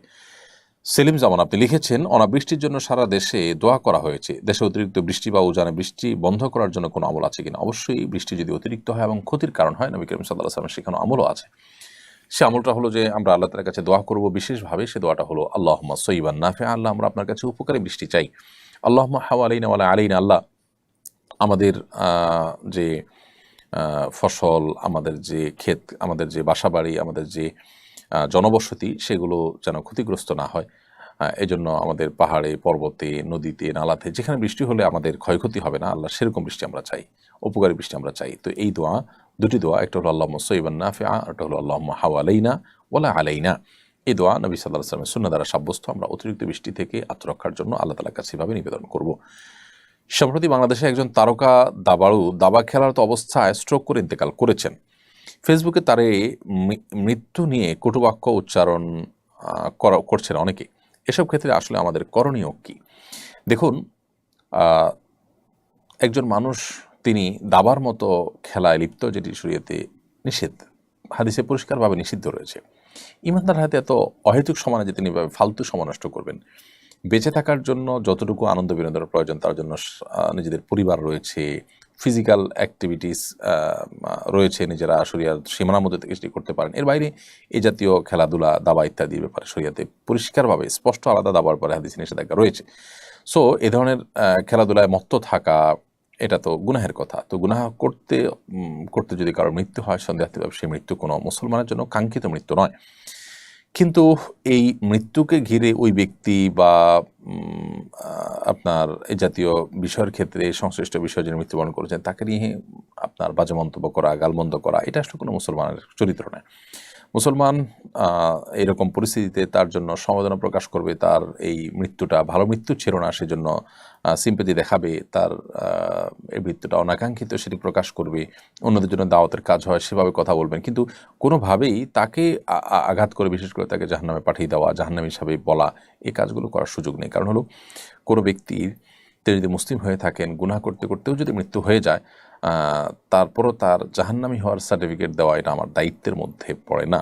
এই বিষয়গুলোর ক্ষেত্রে আমাদের একটু দায়িত্বশীল আচরণ করা দরকার। বিশেষ করে কটু কথা, গালমন্দ করা, এগুলো তো কোনো অবস্থাতেই উচিত না। তবে হ্যাঁ, এই মৃত্যুর মন্দ দিক এবং এই মৃত্যু যে আমাদেরকে শিখিয়েছে যে আমরা গুনাহ যারা করছি তারা হয়তো তওবা করে ঠিক হয়ে যাবে চিন্তা করছি, অথচ গুনাহ করতে করতে আমার মৃত্যু হতে পারে।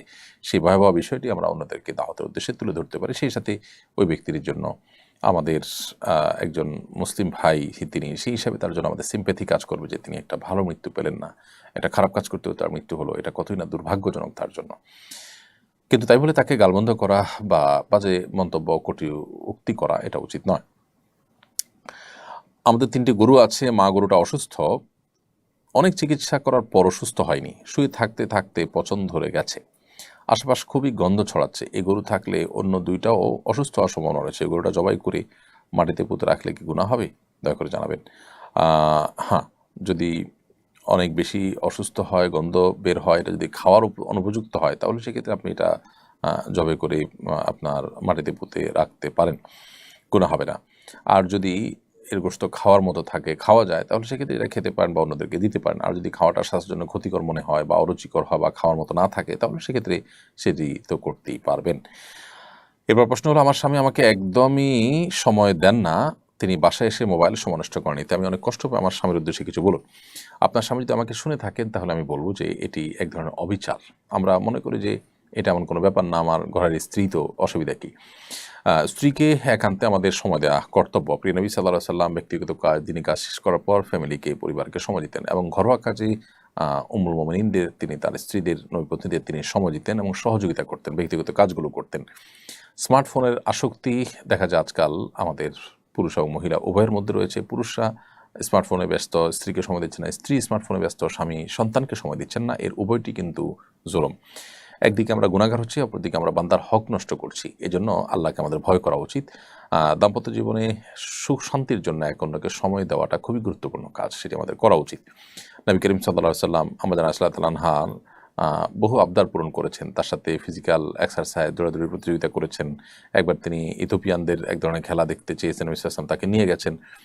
এরপরে আমাদের রাসূলুল্লাহ তাআলা বলেছেন যে ফাকদুরু কদরাল জারিয়াতিল হাদিসাতি সিন্নাল হারিসাতি আল্লাহ বিহি। হে পুরুষরা, তোমরা তোমাদের অল্প বয়সের যে স্ত্রীগণ আছেন, অর্থাৎ তোমাদের সাথে ছোট বয়সে ছোট বা আপনার তরুণী যে স্ত্রীগণ আছেন, এক হয়তো তোমাদের স্ত্রীগণ যারা আছেন তাদের প্রতি তোমরা খেয়াল রাখবে, তাদের চাহিদাগুলো, বৈধ চাহিদাগুলো পূরণ করা। নবী করিম সাল্লাল্লাহু আলাইহি ওয়াসাল্লাম যেভাবে খেয়াল রেখেছেন সেভাবে খেয়াল রাখবে। অতএব আল্লাহ তাআলা আমাদেরকে নির্দেশ করেছেন ওয়াশিরুহুন্না বিল মারুফ, তোমরা স্ত্রীদের সাথে সুন্দরভাবে দিনাতিপাত করো, জীবনযাপন করো, সংসার করো। অতএব মোবাইল টিপাটিপি করা, সোশ্যাল মিডিয়াতে অ্যাক্টিভ থাকা, অতিরিক্ত বাসায় এসে সেদিকে এঙ্গেজ থাকা, স্ত্রীকে সময় না দেওয়া, এটা অবশ্যই অন্যায় কাজ। সেখান থেকে বেরিয়ে আসতে হবে। আল্লাহ আমাদেরকে তৌফিক দান করুন। একটি প্রশ্নোত্তর সেশনে আপনাকে বলতে দেখলাম ঈদের নামাজের পর ফিতরা আদায় করলে আদায় হয় না, তবে অনেক আলেম বলছেন আদায় হবে, কোনটা সত্য? ধন্যবাদ গুরুত্বপূর্ণ একটি প্রশ্ন সামনে আনার জন্য। আমরা ঈদুল ফিতরে ফিতরা আদায়ের মাসালা প্রসঙ্গে একাধিকবার বলেছি যে ঈদের নামাজের পরে যদি কেউ ঈদুল ফিতরা আদায় করেন তাহলে সেটা আদায় হবে না, বরং ঈদের নামাজের আগে আদায় করলে আদায় হবে। আমরা যেই হাদিসের ভিত্তিতে বলেছি সেই হাদিসটির বাহ্যিক ইবারত বা তার মূল পাঠটা এরকম যে মান আদ্দাহা ক্বাবলা সলাতি ফাহিয়া সাদাকাতুন মাকবুলা মান আদ্দাহা বা'দা সলাতি ফাহিয়া সাদাকাতুন মিনাস সাদাকাত। যে ব্যক্তি ফিতরা ঈদের নামাজের আগে আদায় করবে সেটা আল্লাহর কাছে গ্রহণযোগ্য সাদাকা হবে, আর যে ব্যক্তি ঈদের নামাজের পরে আদায় করবে সেই সাদাকা, সে দানটা অন্য 10টি দানের মতো হয়ে যাবে। এই হাদিস থেকে বাহ্যিকভাবে বুঝে আসে সেটি আমরা বলেছি, অর্থাৎ ঈদুল ফিতরের নামাজের আগে আদায় করলে সেটি ফিতরা হিসাবে গণ্য হবে, আর পরে দিলে ফিতরা হবে না। যদিও পরবর্তীতে আমরা স্পষ্ট হয়েছি যে আসলে অন্যান্য যে ইমামদের আছে, জমহুর বা ম্যাক্সিমাম ইমামদের মতের পরিপন্থী কথা এটা কোনো প্রসিদ্ধ বা গ্রহণযোগ্য কোনো ইমামদের মত নয়। এজন্য আমরা আমাদের সেই কথাকে প্রত্যাহার করছি এবং আমরা যেটি বলেছি সেটি ভুল। সংখ্যাগরিষ্ঠ ইমামগণ হাদিসের যে ব্যাখ্যা পেশ করেছেন, হাদিসের আলোকে তারা যে মাসআলা দিয়েছেন সেটি সঠিক। সেটি হলো যে ঈদুল ফিতরের নামাজের পরে যদি ফিতরা আদায় করে সেটা আদায় হয়ে যাবে, কিন্তু এটা অনুত্তম, এতে কোনো সন্দেহ নেই। বিধায় যেটা আমরা বলেছি আগে সেটা আমরা প্রত্যাহার করছি, এটা আমাদের ভুল ছিল, আল্লাহ তাআলা আমাদেরকে মাফ করুন। আমি একজনের কাছ থেকে নিজে ব্যবহারের জন্য তার বাসার ওয়াইফাই পাসওয়ার্ড নিয়েছি। আমি কি এই পাসওয়ার্ড আমার পরিবারের অন্য সদস্য বা বন্ধুবান্ধবদের সরবরাহ করতে পারি?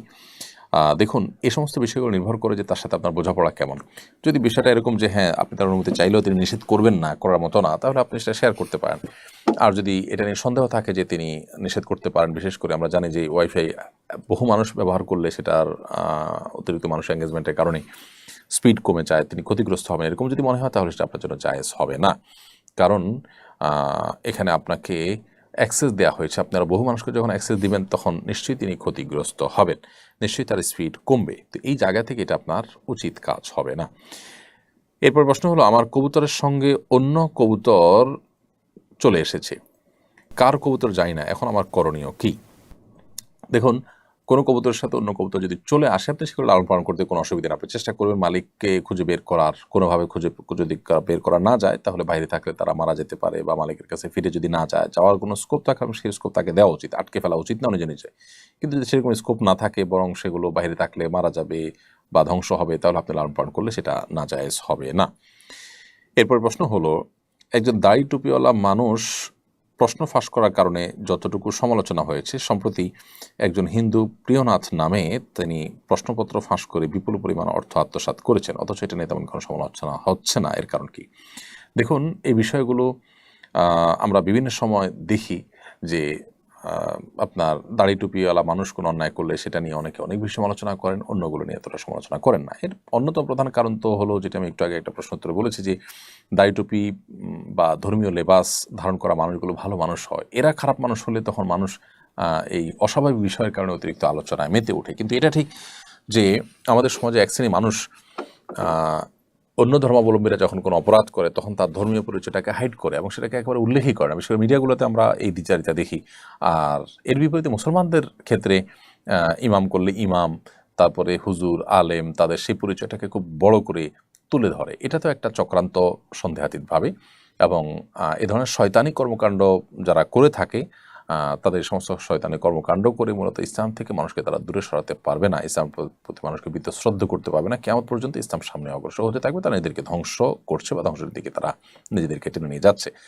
তো আমরা অবশ্যই ব্যক্তিগতভাবে আমরা যখন এই সমস্ত কাজের প্রতিবাদ করব, তখন আমাদেরকে লক্ষ্য রাখতে হবে যে আমরা তাদের সে সমস্ত ষড়যন্ত্রের শিকার যেন না হই। অর্থাৎ ধর্মীয় পরিচয় বা আপনার ধর্মীয় আপনার ক্রিয়াকর্ম, এগুলোর ভিত্তিতে একটা মানুষকে আমরা তুলোধনা করলাম, কিন্তু একইভাবে অন্য ধর্মাবলম্বী একজন মানুষ যখন করছে তখন তার ধর্মীয় পরিচয়টাকে আমরা একেবারে ছোট করে দেখলাম। এটা দ্বিচারিতা ছাড়া কিছু না। অনেক মুসলমান সন্তানরা আমরা এই টাইপের কাজ করি যেগুলো আসলে সুশীল সুলভ কাজ, তথাকথিত সুশীল সাজার একটা চেষ্টা হয়ে থাকে। এটা আমাদের উচিত নয়।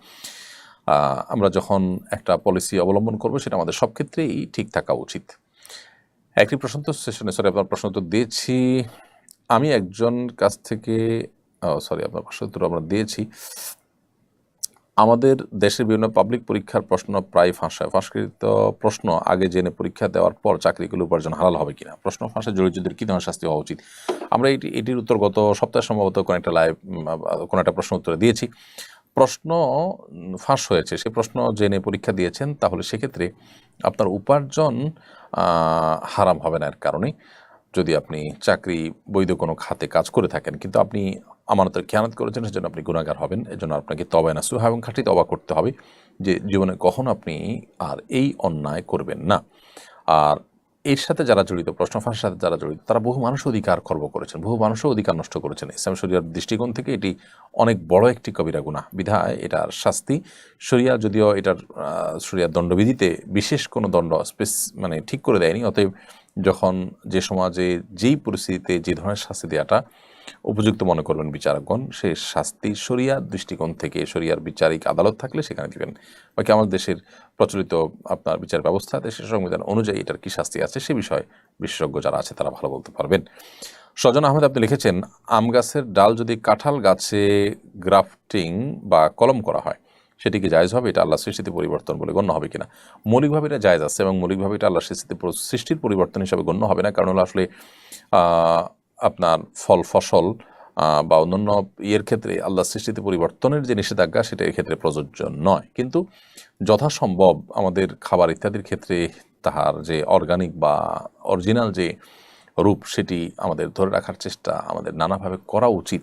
কারণ এখানে ফুড ইঞ্জিনিয়ারিংয়ের মধ্যে বিশেষ করে আপনার জেনেটিক্যাল ইঞ্জিনিয়ারিংয়ের মাধ্যমে যে সমস্ত খাবার প্রসেস করা হয় বা খাবারের মধ্যে যে সমস্ত ইঞ্জিনিয়ারিং করা হয় আমাদের ফুড বা খাদ্য আইটেমগুলোর মধ্যে, ফলমূল ইত্যাদিতে, এগুলো নানাভাবে আমাদেরকে ক্ষতিগ্রস্ত করে। এটা বিভিন্ন গবেষণা দ্বারা যেমন প্রমাণিত, এবং এটি আপনার কোরআন এবং সুন্নাহ যে আমাদেরকে সাধারণ এবং স্বাভাবিক নিয়মের কথা বলে, এটা তার খেলাফ। শরীর দৃষ্টিকোণ থেকে জায়েজ না জায়েজ এক জিনিস, আর এর স্পিরিচুয়াল লাভ ক্ষতির দিকটা আরেকটি। শরীর দৃষ্টিকোণ থেকে জায়েজ হলেও এই ধরনের কাজ যথাসম্ভব, বিশেষ করে আপনার খুব বড় ধরনের যেটাকে বলা জেনেটিক্যাল ইঞ্জিনিয়ারিং ফুডের ক্ষেত্রে যে করা হয়, এটি আমাদেরকে নানাভাবে ক্ষতিগ্রস্ত করে। এটা কারণে এটি আমাদের অ্যাভয়েড করা দরকার। তবে শরীর দৃষ্টিকোণ থেকে এটা নাজায়েজ বা হারাম কোনো কাজ বলা যাবে না। এরপর প্রশ্ন হলো, কথা পাকাপাকি হওয়ার পর পাত্রপাত্রী ফোনে কথা বলা বা দেখা সাক্ষাৎ করা যাবে কিনা? পাত্রপাত্রী কথা পাকাপাকি হওয়ার পর ফোনে কথা বলা বা দেখাদেখি করার সুযোগ নেই। তবে একান্ত কোনো ইনফরমেশন জানা দরকার, সেটা তারা জানতে পারেন। সেটা যথাসম্ভব মেইলিং, চিঠি আদান প্রদান বা কথা বলার দরকার হলে একান্ত সেই প্রয়োজনীয় কথাটুকু শুধু তারা বলতে পারেন। তথাকথিত এঙ্গেজমেন্ট হওয়ার পর স্বামী স্ত্রী সুলভ আচার আচরণ অনেক সময় আমরা করে থাকি, সেটা জায়েজ নয়। মুসলিম ছেলে মেয়ে অন্য ধর্মের ছেলে মেয়েকে বিয়ে করতে পারবে কিনা? বিয়ে করতে পারলে কোন রীতিতে করবেন? সম্প্রতি ভারতে এক মুসলিম অভিনেতা হিন্দু অভিনেত্রীকে বিশেষ বিবাহ আইনে বিবাহ করেছেন। ইসলামের শরীয়তের দৃষ্টিকোণ থেকে কোনো মুসলমান মেয়ে কোনো অমুসলিম ছেলের কাছে বিয়ে বসতে পারবেন না। কোনো ছেলে মুসলিম ছেলে যদি কোনো অমুসলিম মেয়েকে বিয়ে করতে চান, তাহলে আহলে কিতাব যারা ইহুদি খ্রিস্টান, তারা যদি সত্যি ইহুদি খ্রিস্টান ধর্মে বিশ্বাসী হন, তারা যদি নাস্তিক না হন, তাহলে সেক্ষেত্রে তাদেরকে বিয়ে করতে পারেন। আজকালকার বেশিরভাগ ইহুদি খ্রিস্টানরাই কিন্তু নামকে ওয়াস্তে আহলে কিতাব হলেও তারা নাস্তিক, মূলত তারা আসলে কোনো ধর্ম বিশ্বাসী নন। এরকম যদি হয় তাহলে তাদেরকে বিবাহ করা জায়েজ হবে না। নবী সাল্লাল্লাহু আলাইহি ওয়াসাল্লামের দৈনিক রুটিন কেমন ছিল? নবী সাল্লাল্লাহু আলাইহি ওয়াসাল্লামের দৈনিক রুটিন সম্পর্কে স্পেসিফিক এরকম ধারাবাহিক বর্ণনা কোনো হাদিস থেকে পাওয়া না গেলেও বোঝা যায় যে তিনি ভোর রাতে ঘুম থেকে উঠতেন, তাহাজ্জুদের সালাত আদায় করতেন, এরপরে ফজরের আগে সুন্নত পড়তেন এবং ফজরের আগে সামান্য একটু ঘুমাতেন। ঘুম থেকে উঠে সুন্নত পড়ে ফজর নামাজ আদায় করতেন। ফজর নামাজের পর জিকির, আজকার, তাসবিহ, তেলাওয়াত, ইরশাদ পড়তেন, চারটা নামাজ পড়তেন, পরিবারকে সময় দিতেন। কখনো কখনো ব্যবসা বাণিজ্যের কাজ থাকতো, দাওয়াতি কাজ থাকতো, সে সমস্ত কাজ পরিচালনা করতেন। দুপুরে একটু ঘুমোতেন, এরপরে জোহর আসর পড়তেন, রাতের খাবার এসার আগে খেয়ে ফেলতেন এবং এসার পরে দ্রুততার সাথে শুয়ে পড়তেন। এরপর প্রশ্ন হলো, আমাদের স্ত্রীরা এখন বলে পর্দা করা ঠিক আছে, তবে হাত পা খোলা রাখলে সমস্যা নেই, এ বিষয়ে জানতে চাই। হাত পা খোলা রাখা অনেক ওলামা ইকরাম জায়েজ বলেছেন, এবং এর মানে এই না যে সেটাকে প্রদর্শন করে বেড়ানো। কারণ হাত পায়ের মধ্যে বিভিন্ন রকম সাজগোজ করে সেটাকে প্রদর্শন করে বেড়ানো, এটা পর্দার পরিপন্থী। তাছাড়া আল্লাহ সুবহানাহু ওয়া তাআলা আমাদের মা বোনদেরকে সৌন্দর্যকে আপনার আবৃত্তি করতে বলেছেন, ঢাকতে বলেছেন। সেই জায়গাটি আমাদের বিশেষভাবে খেয়াল রাখা দরকার। আজকাল বিশেষ করে ফিতনার যে সময়, এই সময়টাতে আসলে মেয়েদের হাত পা তো বটেই, এমনকি তাদের কণ্ঠ, তাদের শরীর, আপনার খুব বেশি চাকচিক্যপূর্ণ পোশাক, এগুলো পুরুষরা দেখে তাদের নানা বাজে চিন্তা এবং জল্পনা কল্পনা করে। ফিতনার সংকুলে এই সময়টাতে অন্তত মা বোনদের অতিরিক্ত সতর্ক থাকা উচিত। আসল রোজা নাকি দুটি রাখতে হবে, একটা রাখার পরে কোনো কারণে আরেকটি রাখতে না পারলে কি গুনাহ হবে? দুটি রাখার ইচ্ছা ছিল, কিন্তু একটি রাখার পর আটা রাখতে পারেন নাই। আপনি 10 তারিখটা রেখেছেন, 11 তারিখটা রাখবেন, কিন্তু রাখা হয়নি, এর কারণে গুনাহ হবে না ইনশাআল্লাহ তাআলা, যদি অনিচ্ছাকৃত এরকম হয়। তবে অনেক ওলামা ইকরাম ইচ্ছাকৃতভাবে শুধু আসল রোজা রাখাটাকে মাকরুহ বলেছেন। তবে এর বিপরীতে অনেক ওলামা ইকরাম সেটিকে জায়েজও বলেছেন। তবে আপনি কোনো কারণে রাখতে পারেননি অপরটি, সেটার কারণে যে কোনো গুনাহ হবে না, এ ব্যাপারে কোনো সন্দেহ নেই। বাসায় বিড়াল আছে, কদিন পর পর বাচ্চা হয়, এই জন্য আমাদের অনেক ঝামেলা হয়। আমরা চাই এটার প্রজনন ক্ষমতা বন্ধ করতে, করা যাবে কিনা? যেহেতু প্রাণী এবং তার আপনার অতিরিক্ত বাচ্চা হওয়ার ফলশ্রুতিতে আপনাদের অসুবিধার কারণ হয়। প্রথমত এই বিড়াল আপনি কোথাও রেখে আসতে পারেন। দ্বিতীয়ত তার যদি প্রজনন ক্ষমতা আপনি বন্ধ করেন, তাহলে সেটা নাজায়েজ বা হারাম হবে না। এটি মানুষের ক্ষেত্রে যে নিষেধাজ্ঞা রয়েছে সেটি প্রযোজ্য হবে। এরপরে প্রশ্ন হলো, ঋণগ্রস্ত অবস্থায় ওমরা করা যাবে কিনা? ঋণগ্রস্ত অবস্থায় ওমরা করতে পারেন যদি ঋণ পরিশোধ করার মতো ব্যবস্থা থাকে, টাইম নেওয়া থাকে, সেই টাইমের পর তাকে পরিশোধ করবেন সেই সুযোগ থাকে। এদিকে আপনি অন্য ব্যবস্থাপনা ওমরা করছেন, সেটি জায়েজ হতে পারে। কিন্তু ঋণ দেওয়ার খোঁজ খবর নাই, দেওয়ার সদিচ্ছাও নাই, পাওনাদারের প্রেশারও আছে, সেটা বাদ দিয়ে আপনি সেটাকে এড়িয়ে আপনি ওমরা করছেন, নফল ওমরা করছেন, সেটা আপনার জন্য জায়েজ হবে না। এক শ্রেণীর দুর্নীতিবাজ অসাধু লোক প্রচুর নামাজ পড়ছে, হজ ওমরা করছে, জনকল্যাণমূলক কাজ করছে, ধর্মকে তারা নিজের কুকীর্তি ঢাকার ঢাল হিসেবে ব্যবহার করছে। এই বিষয়ে আপনার মন্তব্য জানতে চাই। তারা জানেন না যে এই সমস্ত ধর্মীয় কাজকাম এগুলো তাদেরকে আখিরাতে মুক্তি এনে দিবে না, আল্লাহর প্রিয়পাত্র করবে না, বরং দুর্নীতি করার কারণে, অর্থ আত্মসাৎ করার কারণে তারা তাদের গন্তব্য জাহান্নামের দিকে তারা নিয়ে যাচ্ছে। এটা হলো গাছের গোড়া কেটে আগায় পানি দেওয়ার মতো অনেকটা। আপনি কাজ করছেন, অন্যায় এবং হারাম উপার্জন করছেন, আবার এদিকে কিছু নামাজ রোজা করে সেটাকে হালাল করার বা সেটাকে আপনি রিকভার করার চেষ্টা করছেন। এটা একটা ব্যর্থ চেষ্টা ছাড়া আর কিছুই নয়। ইসলাম সম্পর্কে ভুল ধারণার কারণে আমাদের দেশে দেখা যায় যে খাদ্যে ভেজাল দেওয়া, নানাভাবে দুর্নীতিতে লিপ্ত হওয়া মানুষগুলোর মুখে দাঁড়িয়ে তারা নামাজ কালাম পড়ছেন, আবার এই কাজগুলো করছেন। আল্লাহ আমাদেরকে ইসলামটা বোঝার তৌফিক দান করুন। আপনি অনেক বেশি নামাজ রোজা, অনেক বেশি নফল উমরা করার দরকার নাই, নফল হজ করার, নফল আপনার আমল করার দরকার নাই। আপনার মুক্তির জন্য দরকার যতটা আপনার গুনাহ থেকে বেঁচে থাকা, মানুষের অধিকার নষ্ট করা থেকে বেঁচে থাকা। এরপর প্রশ্ন হলো, স্বামী আমাকে তালাক দিয়েছে, সারাদিন তাকে লানত আর অভিশাপ দিতে মন চায়, এটা কি ঠিক হবে? বোন, কি তালাক দিয়েছে, কিভাবে দিয়েছে, কোন প্রেক্ষিতে দিয়েছে, তালাক হয়েছে কি হয়নি, সেটা তো ভিন্ন আলাপের বিষয়। তবে তিনি যদি আপনার প্রতি অবিচার করে থাকেন তো সেক্ষেত্রে আপনি তাকে ক্ষমা করলে অবশ্যই ক্ষমার কারণ আল্লাহর কাছে বিনিময় পাবেন। আর যদি আপনার ক্ষমা না করেন, আপনার মনের মধ্যে কষ্ট থাকা কাজ করে, আল্লাহর কাছে তার উপযুক্ত বিচার আপনি কামনা করেন, তো সেটা আপনার জন্য জুলুম নয় বা আপনার জন্য নাজায়েজ কোনো কাজ নয়। তবে গালমন্দ করা, মুখ খারাপ করা বা অভিশাপ দেওয়া যেটাকে বলে, সেটি আপনি করবেন না। এরপর প্রশ্ন, আমার স্বামী খারাপ বন্ধুদের সাথে মেশে আমি নিষেধ করলে আমার সাথে অশান্তি করে। আমি জানি আমার স্বামীও তাদের সাথে খারাপ কাজে জড়িয়ে যাবে। আমি কিভাবে আমার স্বামীকে তাদের থেকে আলাদা করব? একজন স্ত্রী আসলে তার ভালোবাসা, তার আবেগ দিয়ে নানাভাবে স্বামীকে তিনি বশে আনতে পারেন, বেশিরভাগ ক্ষেত্রে সর্বোচ্চ চেষ্টা করলে।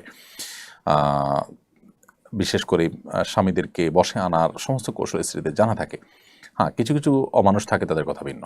তো আপনি যদি চেষ্টা করে তাকে আনতে পারেন, চেষ্টা করবেন, অন্যদের বুঝাবেন, আপনার চেষ্টা আপনি করবেন, এবং আপনার ধারণা ঠিকই খারাপ মানুষের সাথে মিশলে একসময় মানুষ খারাপের দিকে চলে যায়। সেই জায়গা থেকে অবশ্যই আমরা সরে আসার চেষ্টা করব। এরপরে প্রশ্ন হলো যে শাতিমে রাসূলের শরঈ বিধান কি? শাতিমে রাসূলের শাস্তি কি? শাতিমে রাসূল বা রাসূল আকরাম সাল্লাল্লাহু আলাইহি ওয়াসাল্লামকে অবমাননাকারী এবং গালমন্দকারীর শাস্তি সবচেয়ে চরম শাস্তি। তাদের শাস্তি হলো মৃত্যুদণ্ড। এই ব্যাপারে সারা বিশ্বের সমস্ত উলামা ইকরাম একমত, কারো কোনো ভিন্ন মত নেই। নবী করিম সাল্লাল্লাহু আলাইহি ওয়াসাল্লামকে গালমন্দ করলে, তাকে আপনার কটূক্তি করলে, তার অবমাননা করলে, সেটিকে ইসলামী শরিয়াতে সবচাইতে কঠোর অপরাধ হিসাবে বিবেচনা করা হয় এবং এটা ক্ষমার অযোগ্য অপরাধ। যদি তিনি তওবা করে ফিরে আসেন তাহলে সেক্ষেত্রে আল্লাহ সুবহানাহু ওয়া তাআলার কাছে তিনি ক্ষমা পেতে পারেন। কিন্তু মানুষের কাছে ক্ষমা পাবেন কিনা বা তা দুনিয়ার শাস্তি রহিত হবে কিনা, সেটা নিয়ে আবার উলামাদের মধ্যে ইখতিলাফ আছে। যদিও হানাফি মাযহাবের মুফতাবি মত এবং সিদ্ধান্ত, শাফি মাযহাবের প্রসিদ্ধ মত, মালিক এবং হাম্বলি মাযহাবের একটা মত অনুযায়ী তাদের তওবা কবুল হবে এবং বিচারিকভাবে তার শাস্তি কার্যকর হবে না যদি তিনি তওবা করে থাকেন। আর এর বিপরীতে শক্তিশালী মত এবং অনেক ইমামদের মতেই তার তওবা কবুল হবে না। তবে শাস্তি যে মৃত্যুদণ্ড, এ ব্যাপারে কোনো ভিন্ন মত কারণ নেই। নবী সাল্লাল্লাহু আলাইহি সাল্লামের শাতিমদের শাস্তি শুধু মৃত্যুদণ্ডই নয়, অত্যন্ত কঠিনভাবে তাদের শাস্তি দেওয়ার কথা রয়েছে। বিশেষ করে কোরআন কারিমের একটি আয়াত এক্ষেত্রে খুবই গুরুত্বপূর্ণ এবং দ্রষ্টব্য। এই প্রথমবার পবিত্র কাবাগরের কিসওয়া বদলানোর প্রক্রিয়ায় নারীরা অংশ নিয়েছেন বলে বিভিন্ন সংবাদ মাধ্যমে উঠে এসেছে। এটা শরীয়ত অনুমোদিত কিনা? দেখুন, সংবাদ মাধ্যমে যেটি প্রচারিত হয়েছে আমার চোখে পড়েনি। এরকম কিছু যদি হয়ে থাকে যে নারীদের কে কাবা ঘরের যে কিসওয়া এটা বদলানোর কাজে ব্যবহার করা হয়েছে, এরকম যদি ঘটে থাকে তাহলে সেটা আমরা শুধু এক কথা বলবো, দুঃখজনক। ইসলাম আমাদের যে সুন্দর জীবন বিধান দিয়েছেন, এখানে নারীদেরকে অধিকার দেওয়ার নাম করে নানা ভনিতা করার, নাটক করার কোনো দরকার নেই। পৃথিবীতে বহু মানুষ, বহু সমাজ মেয়েদেরকে অধিকার দেওয়ার নাম করে তাদেরকে এমন একটা পর্যায়ে নিয়ে এসেছে যেটা আসলে তাদের অধিকার দেওয়া নয়, বরং তাদের প্রতি নানাভাবে জুলুম হচ্ছে। আল্লাহর সুন্নাহ বা আল্লাহর নিয়মের বাইরে বের হয়ে এসে আমরা তথাকথিত সমান অধিকার দেওয়ার যে কথা বলছি, ইসলাম সমান অধিকারের কথাই বলে না কখনো। ইসলাম বলে ন্যায্য অধিকারের কথা বলা, যে ক্ষেত্রে যার যতটুকু প্রয়োজন তার জন্য ততটুকু দিতে ইসলাম বলে। সব ক্ষেত্রে সমান সমান দেওয়ার চিন্তা সঠিক চিন্তা নয়, ইসলাম সেটার কথা কখনো বলে না। এই জন্য কাবার গিলাফ বদলানোর ক্ষেত্রে পুরুষ আছেন, সাথে মহিলারাও থাকতে হবে, তাহলে তাদের অধিকার দেওয়া হবে, এটা ভুল ধারণা। নবী করিম সাল্লাল্লাহু আলাইহি ওয়াসাল্লাম, সাহাবা ইকরাম, খুলাফা রাশেদা, তারা কেউ কিন্তু এরকম কোনো কাজে মেয়েদেরও অংশগ্রহণ করাতে হবে জাস্ট তাদের অধিকার দেওয়ার নাম করে, এরকম কোনো সস্তা কাজ সাহাবা ইকরাম করেন না, মুসলমান সেটা করতে পারেন না। আল্লাহ মাফ করুক, সেই কাজটি যদি হয়ে থাকে সেটা হবে খুবই দুঃখজনক বিষয়। আমাদের সমাজে নতুন বাড়িতে ঢোকার সময় নানা রকম বিদআত পালন করা হয়। সামনে আমরা নতুন বাড়িতে ঢুকবো, আমি চাচ্ছি বিদআত মুক্ত সুন্নাহসম্মত পদ্ধতিতে বাড়িতে ঢুকতে। এই জন্য কী করণীয় জানলে উপকৃত হতাম।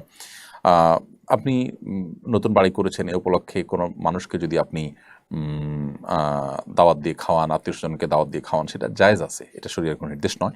এর বাইরে মিলাদ, কিয়াম ইত্যাদি বা নানা আপনার অনেক আপনার প্রক্রিয়া মানুষ অবলম্বন করে কুসংস্কারের জন্য অনেক কাজ করে, অনেক বিশ্বাস ধারণ করে, সেগুলো আমাদের বর্জন করা উচিত। বিসমিল্লাহ বলে আল্লাহর নামে প্রবেশ করে যাবেন, এবাদত দিয়ে আপনি শুরু করতে পারেন। কোনো একটা নামাজ, 2 রাকাত নামাজ পড়ে কোনো আসার থেকে বর্ণিত আছে যে কোনো আসার দ্বারা প্রমাণিত আছে 2 রাকাত নামাজ পড়ে কেউ তাদের ঘরবাড়ি উদ্বোধন করেছেন বা বসবাস শুরু করেছেন কোনো ভালো কাজ দিয়ে, সেটি হতে পারে। এর বাইরে আপনি বিসমিল্লাহ বলে সাধারণভাবে প্রবেশ শুরু করবেন। বিশেষ কোনো প্রক্রিয়া আপনাকে অবলম্বন করার নির্দেশ বা বাধ্যবাধকতা ইসলাম রাখেনি, বা এখানে কোনো কুসংস্কারাচ্ছন্ন বেদাতপূর্ণ কোনো কাজও যেন না হয় সেদিকটা খেয়াল রাখবেন। বিসমিল্লাহ বলে আল্লাহ নাম নিয়ে সেখানে প্রবেশ করবেন। কোনো হারাম কাজ যখন সেখানে না হয় বা বন্ধুর জন্য সেখানে বেশি হয় সেদিকটা লক্ষ্য রাখবেন। সুস্থ এবং আর্থিক সামর্থ্য থাকা অবস্থায় হজ পালন করা হয়নি, এখন মুমূর্ষু অবস্থায় আছেন, এক্ষেত্রে করণীয় কি? যিনি পূর্বে হজ করেননি এমন কেউ কি বদলি হজ করতে পারবেন?